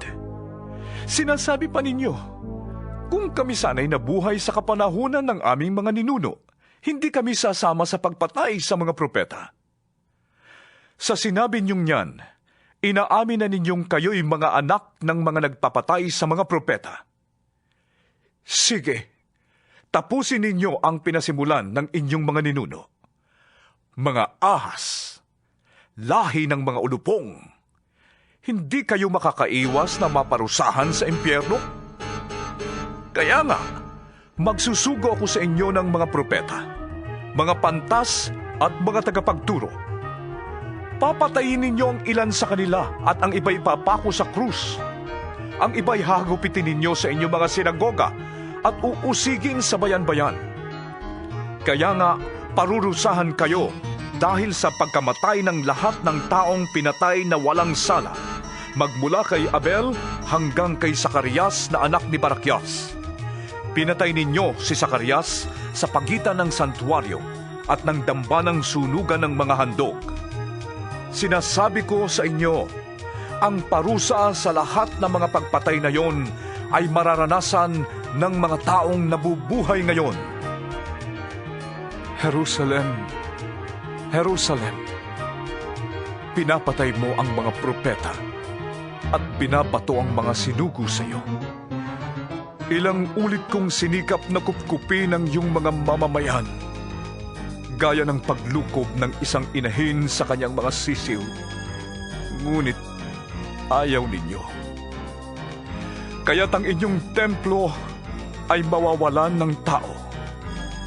Sinasabi ko sa inyo, hindi na ninyo ako makikita hanggang dumating ang oras na sabihin ninyo, pinagpala ang dumarating sa pangalan ng Panginoon. 24 na kabanata. Lumabas si Jesus sa templo. Paalis na siya nang lumapit ang mga alagad at itinuro sa kanya ang mga gusali ng templo. Sinabi niya sa kanila, nakikita ba ninyo ang mga gusaling yan? Tandaan ninyo, darating ang araw na wala riyang matitirang bato sa ibabaw ng ibang bato. Lahat ay iguguho. Noon, si Jesus ay nasa bundok ng mga olibo. Habang siya ay nakaupo ron, tinanong siya ng kanyang mga alagad nang walang ibang nakakarinig. Kailan po ba mangyayari mga sinabi niyo? Ano pong magiging palatandaan ng inyong muling pagparito at ng katapusan ng mundo? Sumagot si Jesus, mag-ingat kayo upang hindi kayo mailigaw ni numan. Maraming paparito sa pangalan ko at magpapanggap na siya ang Mesyas, at marami silang maililigaw. Makakarinig kayo ng mga labanan at makakabalita kayo tungkol sa mga digmaan. Ngunit, huwag kayong mababahala. Dapat mangyari ang mga yon. Ngunit hindi pa yon ang wakas. Maglalaban-laban ang mga bansa at gayon din ang mga kaharian.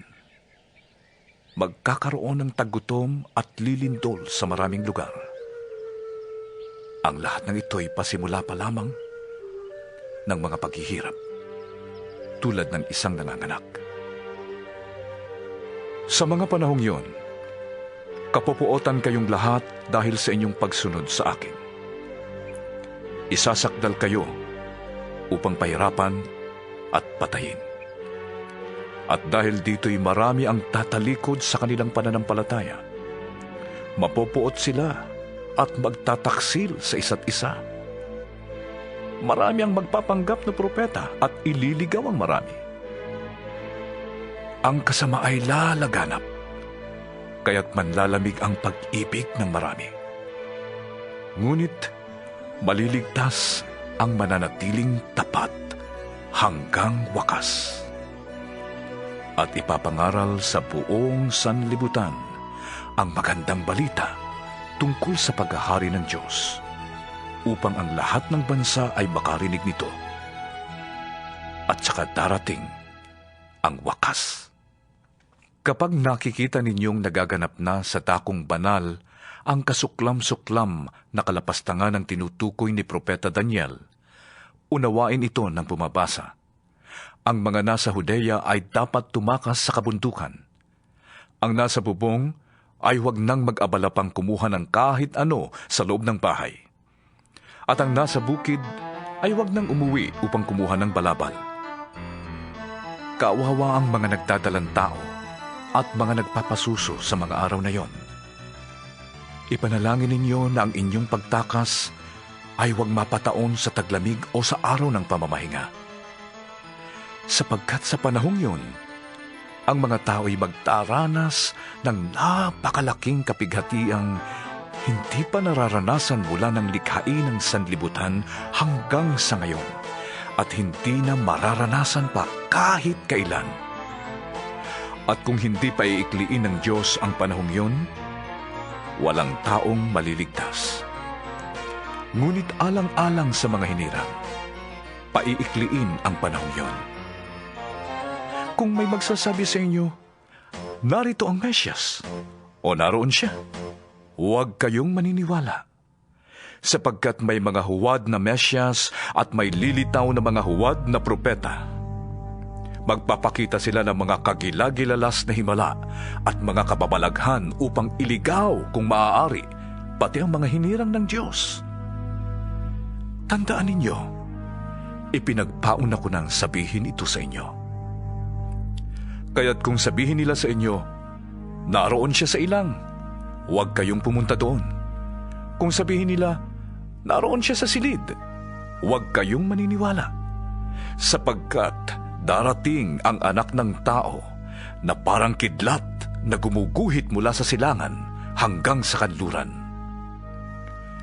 Kung saan may bangkay, doon nagkakatipon ang mga agila. Pagkatapos ng kapighatian sa mga panahong yon, magdidilim ang araw, hindi magliliwanag ang buwan, malalaglag mula sa langit ang mga bituin at mayayanig ang mga kapangyarihan sa kalawakan. Pagkatapos, lilitaw sa langit ang tanda ng Anak ng Tao at mananangis ang lahat ng bansa. Makikita nila ang Anak ng Tao na nasa alapaap at dumarating na may dakilang kapangyarihan at malaking karangalan.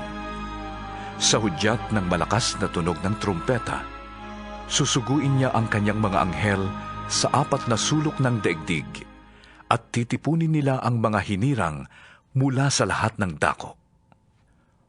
Unawain ninyo ang aral mula sa puno ng igos. Kapag ang mga sanga nito ay nananariwa at nagkakadahon na, alam ninyong malapit na ang tag-araw. Gayon din naman, kapag nakita ninyo ang lahat ng ito, malalaman ninyong palapit na ang kanyang pagdating. Siya'y paparating na. Tandaan ninyo, magaganap ang lahat ng ito bago mamatay ang mga taong nabubuhay ngayon.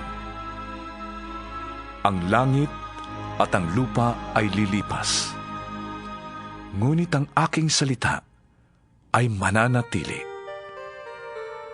Ngunit walang nakakaalam ng araw at oras ng pagsapit niyon, kahit ang mga anghel sa langit o ang anak man. Ang Ama lamang ang nakakaalam nito. Ang pagdating ng Anak ng Tao ay matutulad sa pagdating ng baha noong panahon ni Noe. Nang mga araw na yon, bago bumaha, ang mga tao'y nagsisikain, nagiinuman at nagsisipag-asawa hanggang sa pumasok si Noe sa barko. Hindi nila namamalayan ang nangyayari hanggang sa dumating ang baha at tinangay silang lahat. Gayon din ang mangyayari sa pagdating ng Anak ng Tao. Sa panahong yon, may 2 lalaking nagtatrabaho sa bukid. Kukunin ang isa at iiwan ang ikalawa. May 2 babaeng nagtatrabaho sa gilingan. Kukunin ang isa at iiwan ang ikalawa. Kaya't magbantay kayo, dahil hindi ninyo alam kung kailan darating ang inyong Panginoon. Tandaan ninyo ito, kung alam ng puno ng sambahayan kung anong oras sa gabi darating ang magnanakaw, siya'y magbabantay at hindi niya pababayaang pasukin ang kanyang bahay. Kaya't maging handa kayong lagi, sapagkat darating ang Anak ng Tao sa oras na hindi niyo inaasahan. Sino ang tapat at matalinong alipin?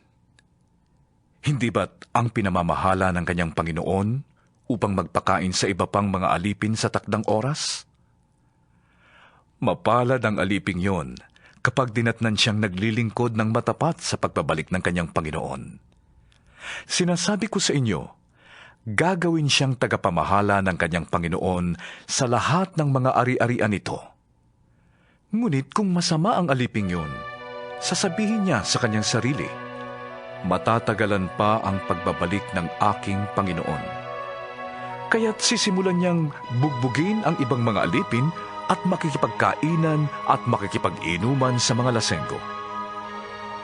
Babalik ang Panginoon ng aliping yon sa araw na hindi niya inaasahan at sa oras na hindi niya alam. Buong higpit na parurusahan siya ng kanyang Panginoon at pagkatapos ay isasama sa mga mapagkunwari. Dooy tatangis siya at magngangalit ang ngipin. 25 kabanata. Ang kaharian ng langit ay maitutulad dito. May 10 dalagang lumabas upang sumalubong sa lalaking ikakasal. Bawat isa'y may dalang ilawan. Ang 5 sa kanila ay hangal at ang 5 na may matatalino. Ang mga hangal ay nagdala ng kanilang mga ilawan, ngunit hindi nagbaon ng langis. Ang matatalino na may nagbaon ng langis, bukod pa sa nasa kanilang mga ilawan. Naantala ang pagdating ng lalaking ikakasal, kaya't inantok sila sa paghihintay at nakatulog. Ngunit ng hating gabi na may sumigaw, "Narito na ang lalaking ikakasal! Lumabas na kayo upang salubungin siya!" Agad bumangon ang 10 dalaga at inayos ang kanilang ilawan. Sinabi ng mga hangal sa matatalino, "Bigyan naman ninyo kami ng kaunting langis. Aandap-andap na ang aming mga ilawan." "Baka hindi magkasya ito sa ating lahat," tugon naman ng matatalino. "Mabuti pa'y pumunta muna kayo sa tindahan at bumili ng para sa inyo." Kaya't lumakad ang 5 hangal na dalaga. Habang bumibili sila, dumating ang lalaking ikakasal. Ang 5 nakahanda ay kasama niyang pumasok sa kasalan at isinara ang pinto. Pagkatapos, dumating naman ang 5 hangal na dalaga. "Panginoon, papasukin po ninyo kami," sigaw nila. Ngunit tumugon siya, "Sinasabi ko sa inyo, hindi ko kayo nakikilala." Pagkatapos nito'y sinabi ni Jesus, "Kaya't magbantay kayo, sapagkat hindi ninyo alam ang araw ni ang oras." Ang paghahari ng Diyos ay maitutulad dito. May isang taong maglalakbay, kaya't tinawag niya ang kanyang mga tauhan at ipinagkatiwala sa kanila ang kanyang ari-arian. Binigyan niya ng salapi ang bawat isa ayon sa kanilang kakayahan. Binigyan niya ang isa ng 5,000 salaping ginto. Ang isa na may 2,000 salaping ginto. At ang isa pa'y 1,000 salaping ginto. Pagkatapos, siya'y umalis. Humayo agad ang tumanggap ng 5,000 salaping ginto at ipinangalakal yon. Kumita siya ng 5,000 salaping ginto. Gayon din naman, ang tumanggap ng 2,000 salaping ginto ay kumita ng 2,000 salaping ginto pa. Ngunit ang tumanggap ng 1,000 salaping ginto ay humukay sa lupa at itinago ang salapi ng kanyang Panginoon. Pagkaraan ng mahabang panahon, bumalik ang Panginoon ng mga tauhang yon at sila'y pinag-ulat. Lumapit ang tumanggap ng 5,000 salaping ginto at sinabi, "Panginoon, heto po ang 5,000 salaping ginto na iniwan ninyo sa akin. Heto pa po ang 5,000 salaping ginto na tinubo ko." Sinabi sa kanya ng Panginoon, "Magaling, tapat at mabuting lingkod. Naging tapat ka sa kaunting halaga, kaya gagawin kitang tagapamahala sa malaking halaga. Makihati ka sa aking kagalakan." Lumapit din ang tumanggap ng 2,000 salaping ginto at ang sabi, "Panginoon, heto po ang iniwan ninyo sa aking 2,000 salaping ginto. Heto naman po ang 2,000 salaping ginto na tinubo ko." Sinabi ng kanyang Panginoon, "Magaling, tapat at mabuting lingkod. Naging tapat ka sa kaunting halaga, kaya pamamahalain kita sa malaking halaga. Makihati ka sa aking kagalakan." Lumapit naman ang tumanggap ng 1,000 salaping ginto at sinabi, "Alam ko pong kayo'y mahigpit at pinipitas ninyo ang bunga ng hindi ninyo itinanim at inaani ninyo ang hindi ninyo inihasik. Natakot po ako, kaya't ibinaong ko sa lupa ang inyong salapi. Heto na po ang salaping iniwan ninyo sa akin." "Masama at tamad na lingkod," tugon ng kanyang Panginoon. "Alam mo palang pinipitas ko ang bunga ng hindi ko tanim at inaani ang hindi ko inihasik. Bakit hindi mo na lamang inilagay sa bangko ang aking salapi? Sana'y may nakuha akong tubo ngayon. Kunin ninyo sa kanya ang 1,000 salaping ginto at ibigay sa may 10,000 salaping ginto. Sapagkat ang mayroon ay bibigyan pa at sasagana. Ngunit ang wala, kahit ang kakaunting nasa kanya ay kukunin pa. Itapon ninyo sa kadiliman sa labas ang walang silbing taong yan. Tatangis siya doon at magngangalit ang kanyang ngipin." Pagdating ng anak ng tao bilang hari, nakasama ang lahat ng anghel, ay uupo siya sa kanyang maringal na trono. Titipunin naman sa harapan niya ang lahat ng tao, at sila'y kanyang pagbubukod-bukurin, tulad ng ginagawa ng pastol sa mga tupa at mga kambing. Ilalagay niya sa kanyang kanan ang mga matuwid, at sa kaliwa ang di matuwid. Pagkatapos, sasabihin ng hari sa mga nasa kanan niya, "Hali kayo, mga pinagpala ng aking Ama.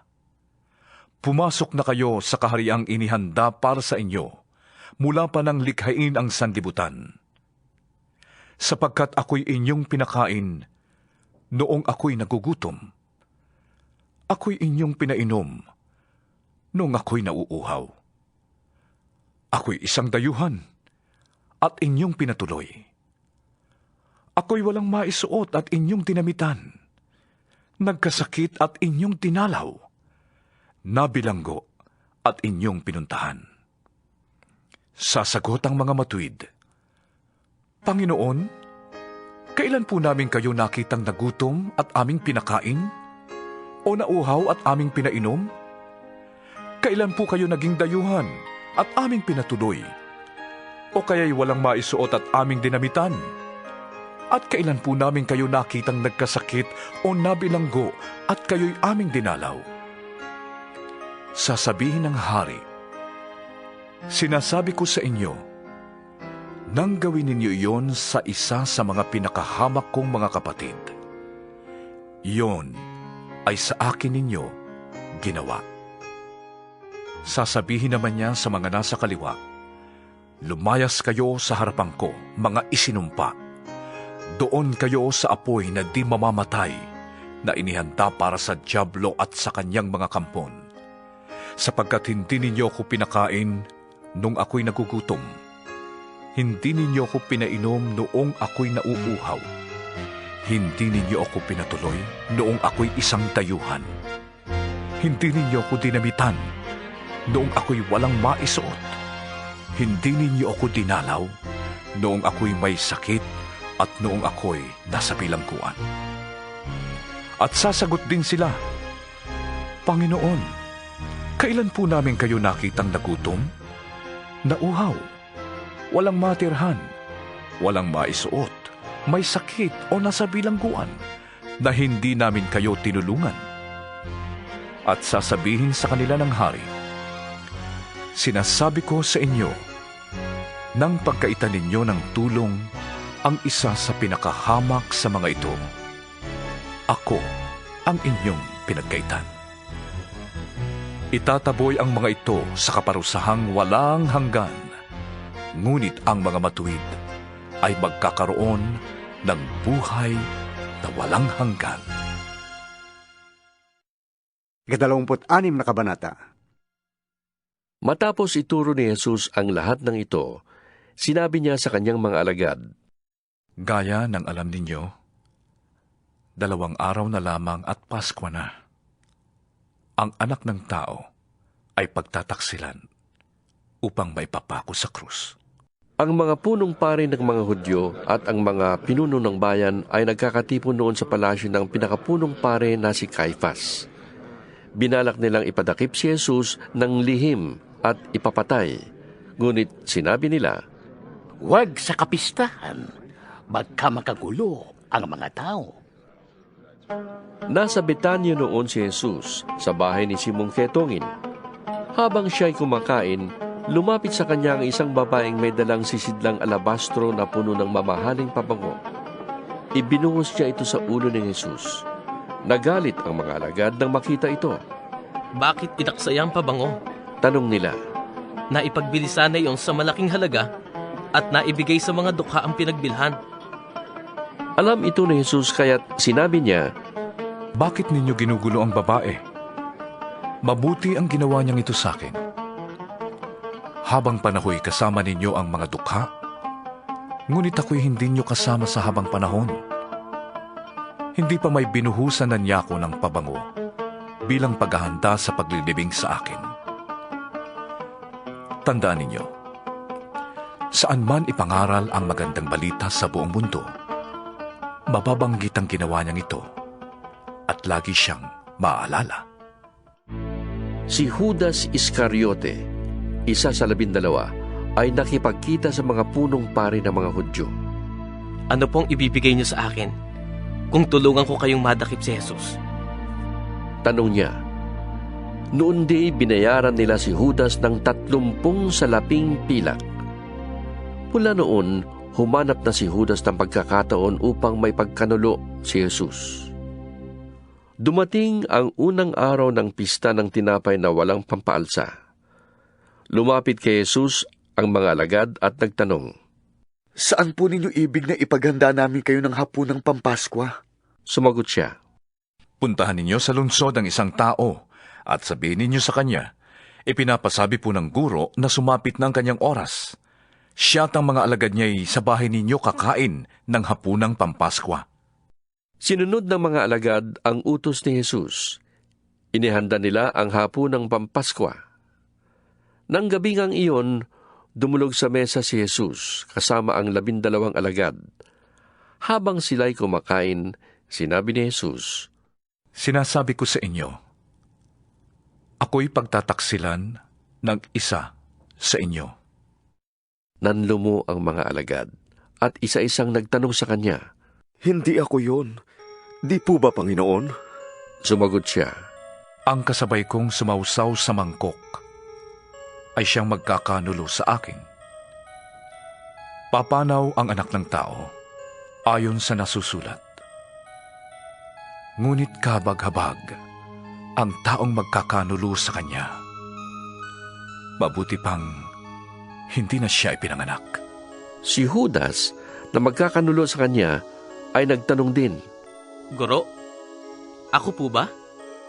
Sumagot si Jesus, "Ikaw na ang nagsabi." Habang sila'y kumakain, dumampot si Jesus ng tinapay. At matapos magpasalamat sa Diyos ay pinaghati-hati niya iyon. Ibinigay sa mga alagad at sinabi, "Kunin ninyo ito at kainin. Ito ang aking katawan." Pagkatapos, dumampot siya ng kopa. Nagpasalamat sa Diyos at ibinigay iyon sa kanila. "Uminom kayong lahat nito," sabi niya, "sapagkat ito ang aking dugo. At sa pamamagitan nito ay gumagawa ng kasunduan ng Diyos sa tao sa ikapagpapatawad ng kanilang mga kasalanan. Sinasabi ko sa inyo,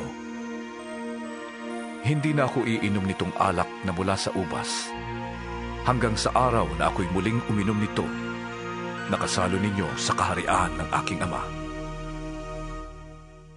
At pagkaawit ng isang himno, sila'y nagtungo sa bundok ng mga Olibo. Sinabi ni Jesus sa kanila, "Sa gabing ito, ako'y iiwan ninyong lahat. Gaya ng sinasabi sa kasulatan, papatayin ko ang pastol at magkakawatak-watak ang mga tupa. Ngunit pagkatapos na ako'y muling mabuhay, mauuna ako sa inyo sa Galilea." Nagsalita si Pedro, "Kahit na po iwanan kayo ng lahat, hindi ko kayo iiwanan." Tandaan mo, tugon ni Jesus, "Sa gabi ring ito, bago tumilaok ang manok, 3 beses mo akong ikakaila." Ngunit matigas na sinabi ni Pedro, "Kahit na ako'y patayin kasama ninyo, hindi ko kayo ikakaila." Ganon din ang sinabi ng lahat ng alagad. Isinama ni Jesus ang kanyang mga alagad sa isang lugar na tinatawag na Gethsemane. Sinabi niya sa kanila, "Dito muna kayo at mananalangin ako sa dako roon." Ngunit isinama niya sina Pedro at ang 2 anak ni Zebedeo. Nagsimulang mabagabag at maghirap ang kanyang kalooban. Kaya't sinabi niya sa kanila, "Ako'y puno ng hapis na halos ikamatay ko. Maghintay kayo rito at samahan ninyo ako sa pagpupuyat." Lumayo siya ng kaunti. Nagpatira pa siya at nanalangin, "Ama ko, kung maaari, ilayo mo sa akin ang kopang ito ng paghihirap. Ngunit hindi ang kalooban ko, kundi ang kalooban mo ang mangyari. Nagbalik siya at tinatnan niyang natutulog ang 3 alagad. Sinabi niya kay Pedro, Talaga bang hindi kayo makapagpuyat na kasama ko kahit 1 oras man lamang? Magbantay kayo at manalangin upang huwag kayong madaig ng tukso. Ang espiritu'y nakahanda, ngunit ang laman ay mahina. Muli siyang lumayo at nanalangin. Ama ko, kung hindi maaaring maialis ang kopang ito, malibang inumin ko, mangyari ang iyong kalooban. Muli siyang nagbalik at dinatnan na naman niyang natutulog sila sapagkat sila'y antok na antok.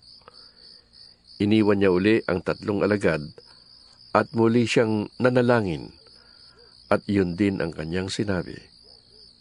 Nagbalik na naman siya sa mga alagad at sinabi sa kanila, Natutulog pa ba kayo at nagpapahinga? Dumating na ang oras ng Anak ng Tao ay pagkakanulo sa mga makasalanan. Bumangon kayo at tayo na. Narito na ang magtataksil sa akin. Nagsasalita pa si Jesus nang dumating si Judas na isa sa 12. May kasama siyang maraming tao na may dalang mga tabak at pamalo. Sugo sila ng mga punong pari ng mga Hudyo at mga pinuno ng bayan. Bago pa sila dumating doon, sinabi na ng taksil sa kanyang mga kasama, Kung sino ang halikan ko, siya ang dakpin ninyo. Nilapitan agad niya si Jesus at binati. Magandang gabi po, Guro. Sa kahinagkan. Sinabi sa kanya ni Jesus, Kaibigan, gawin mo na ang sadya mo. At siya'y nilapitan nila at dinakip. Nagbunot ng tabak ang isa sa mga kasama ni Jesus at tinaga ang utusan ng pinakapunong pari ng mga Hudyo at natagpas ang tenga niyon. Sinabi sa kanya ni Jesus, Ibalik mo yung tabak sa lalagyan. Ang gumagamit ng tabak ay sa tabak mamamatay. Hindi mo ba alam na kung hihingi ako ng tulong sa aking ama, ay patadalahan agad niya ako ng libu-libong mga anghel? Ngunit paanong matutupad ang mga kasulatan na nagsasabing ito'y dapat mangyari?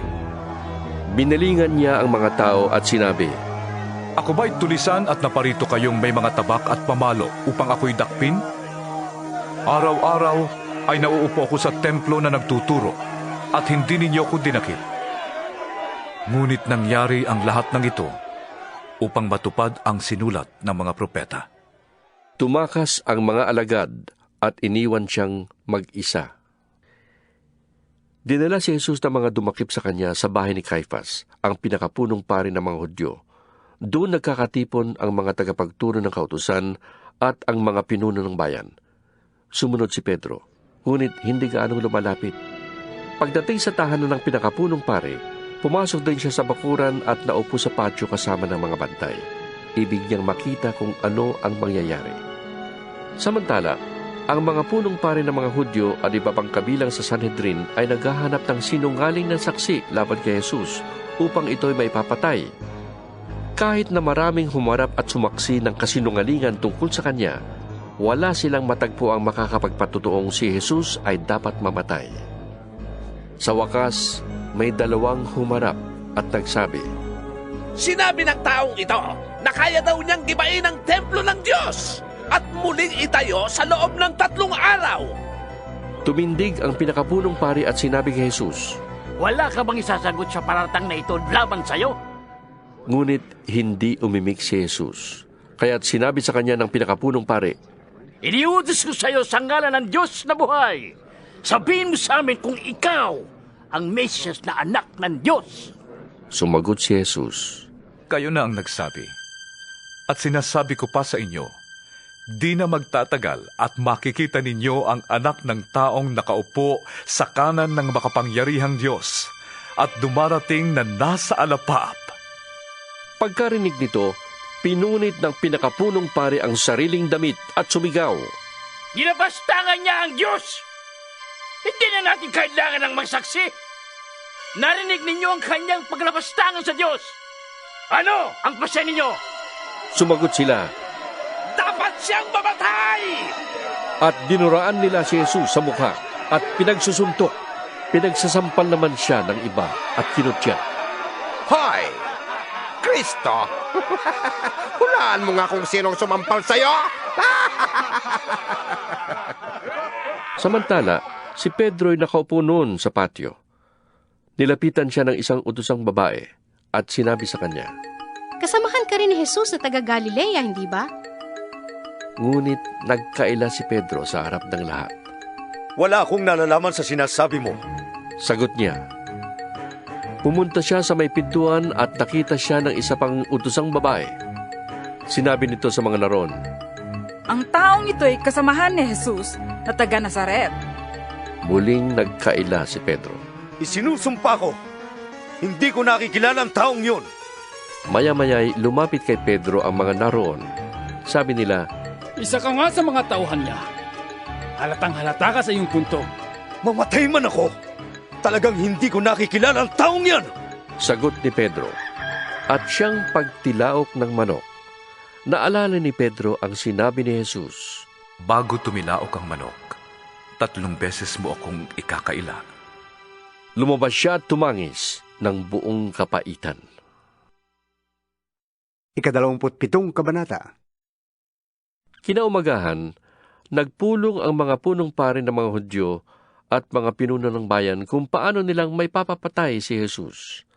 Kaya siya'y iginapos nila at dinala kay Pilato na siyang gobernador doon. Nang makita ni Judas na si Jesus ay nahatulang mamatay, nagsisi siya at isinauli sa mga punong pare at mga pinuno ng bayan ang 30 salaping pilak. Sinabi niya, Nagkasala ko. Ipinagkanulo ko ang dugo ng taong wala ni bahid ng kasalanan. Ano pakialam namin sa'yo? Bahala ka sa buhay mo. Sagot nila. Inihagis ni Judas sa loob ng templo ang mga salaping pilak. At pagkaalis doon, siya'y nagbigti. Pinulot ng mga punong pare ang mga salaping pilak. Sinabi nila, Labag sa kautusan na ilagay ang salaping ito sa kamangyaman ng templo, sapagkat bayad ito sa buhay ng isang tao. Nagkaisa sila na ang salaping iyon ay ibili ng bukid ng isang magpapalayok upang gawing libingan ng mga dayuhan. Mula noon, ang bukid na iyon ay tinawag na Bukid ng Dugo hanggang sa panahong ito. Sa ganitong paraan, natupad ang sinabi ni Propeta Jeremias. Kinuha nila ang 30 salaping pilak. Ang halagang katumbas niya ayon sa mga Israelita at ginamit ito upang bilhin ang bukid ng isang magpapalayok ayon sa inutos sa akin ng Panginoon. Iniharap si Jesus sa gobernador at siya'y tinanong nito, Ikaw nga ba ang hari ng mga Hudyo? Sumagot si Jesus, Kayo na ang may sabi. Ngunit nang paratangan siya ng mga punong pari at ng mga pinuno ng bayan, hindi siya umimik. Kaya't sinabi sa kanya ni Pilato, Hindi mo ba narinig ang paratang nila laban sa iyo? Ngunit hindi pa rin siya umimik, kaya't nagtaka ng labis ang gobernador. Kinaugalian na ng gobernador na tuwing Paskwa ay magpalaya ng isang bilanggo, sino mang mahiling ng taong bayan. May isang kilalang bilanggo noon na ang pangalan ay Barabbas. Kaya't nang magkatipon ng mga tao ay tinanong sila ni Pilato, Sino ang ibig ninyong palayain ko? Si Barabas o si Jesus na tinatawag na Mesiyas? Alam ni Pilato na naiinggit lamang sila kaya nila isinakdal si Jesus.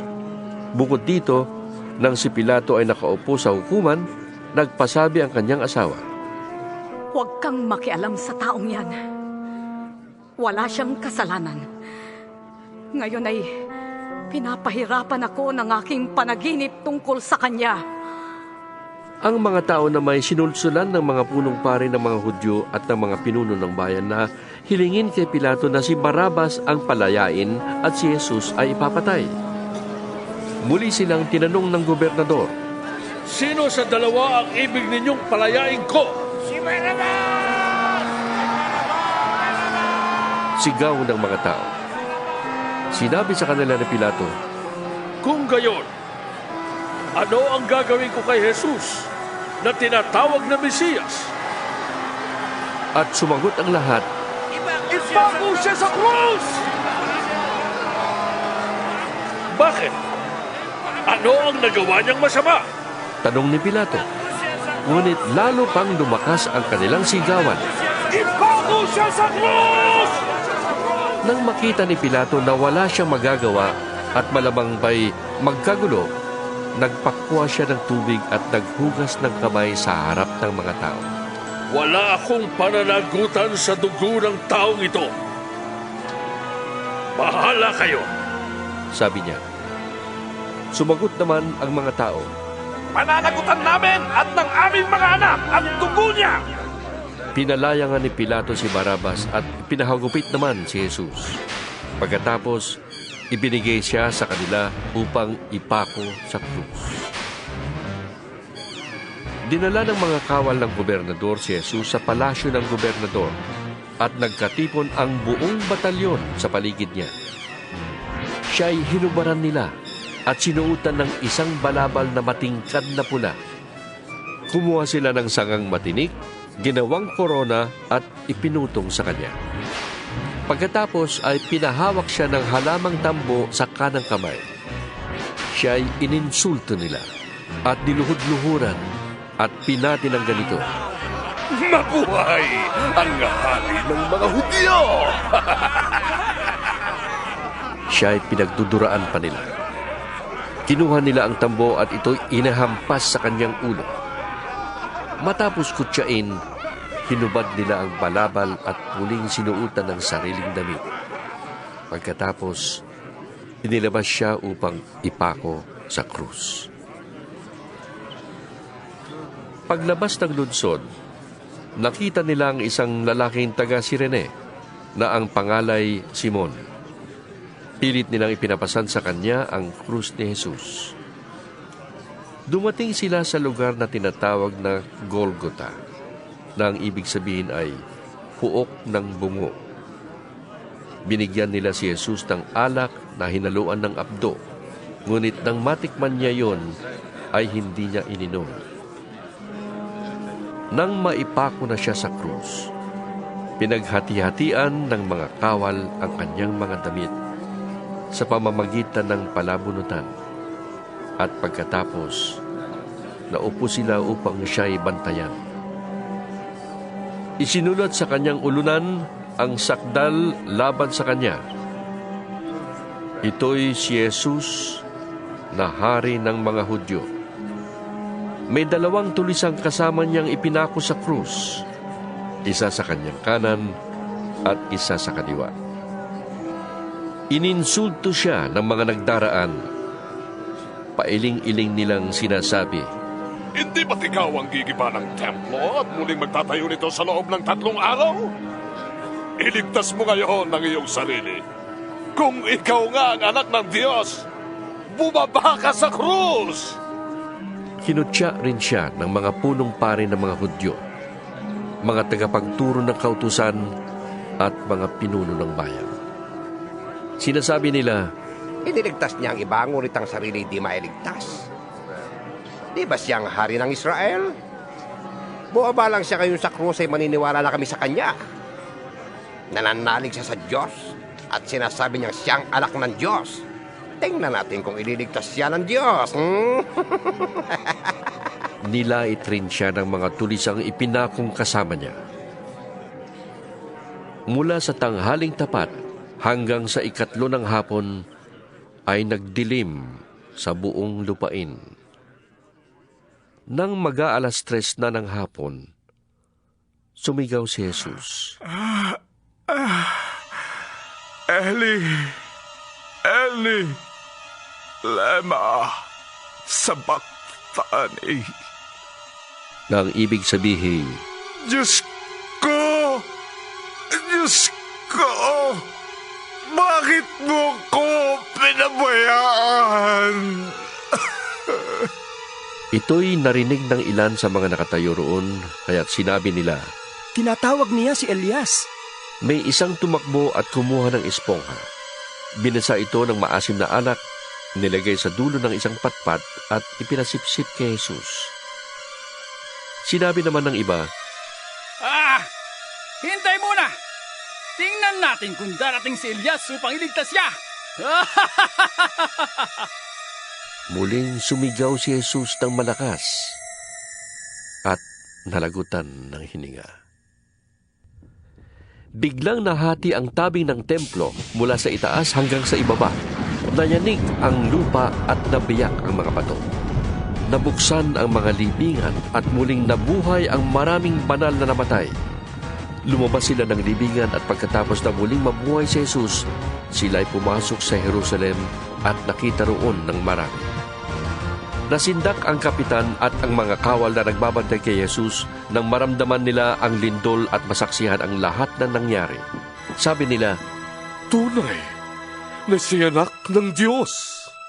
Naroon ding nagmamasid sa di kalayuan, ang mga babaeng mula pa sa Galilea ay sumusunod na kay Jesus at naglilingkod sa kanya.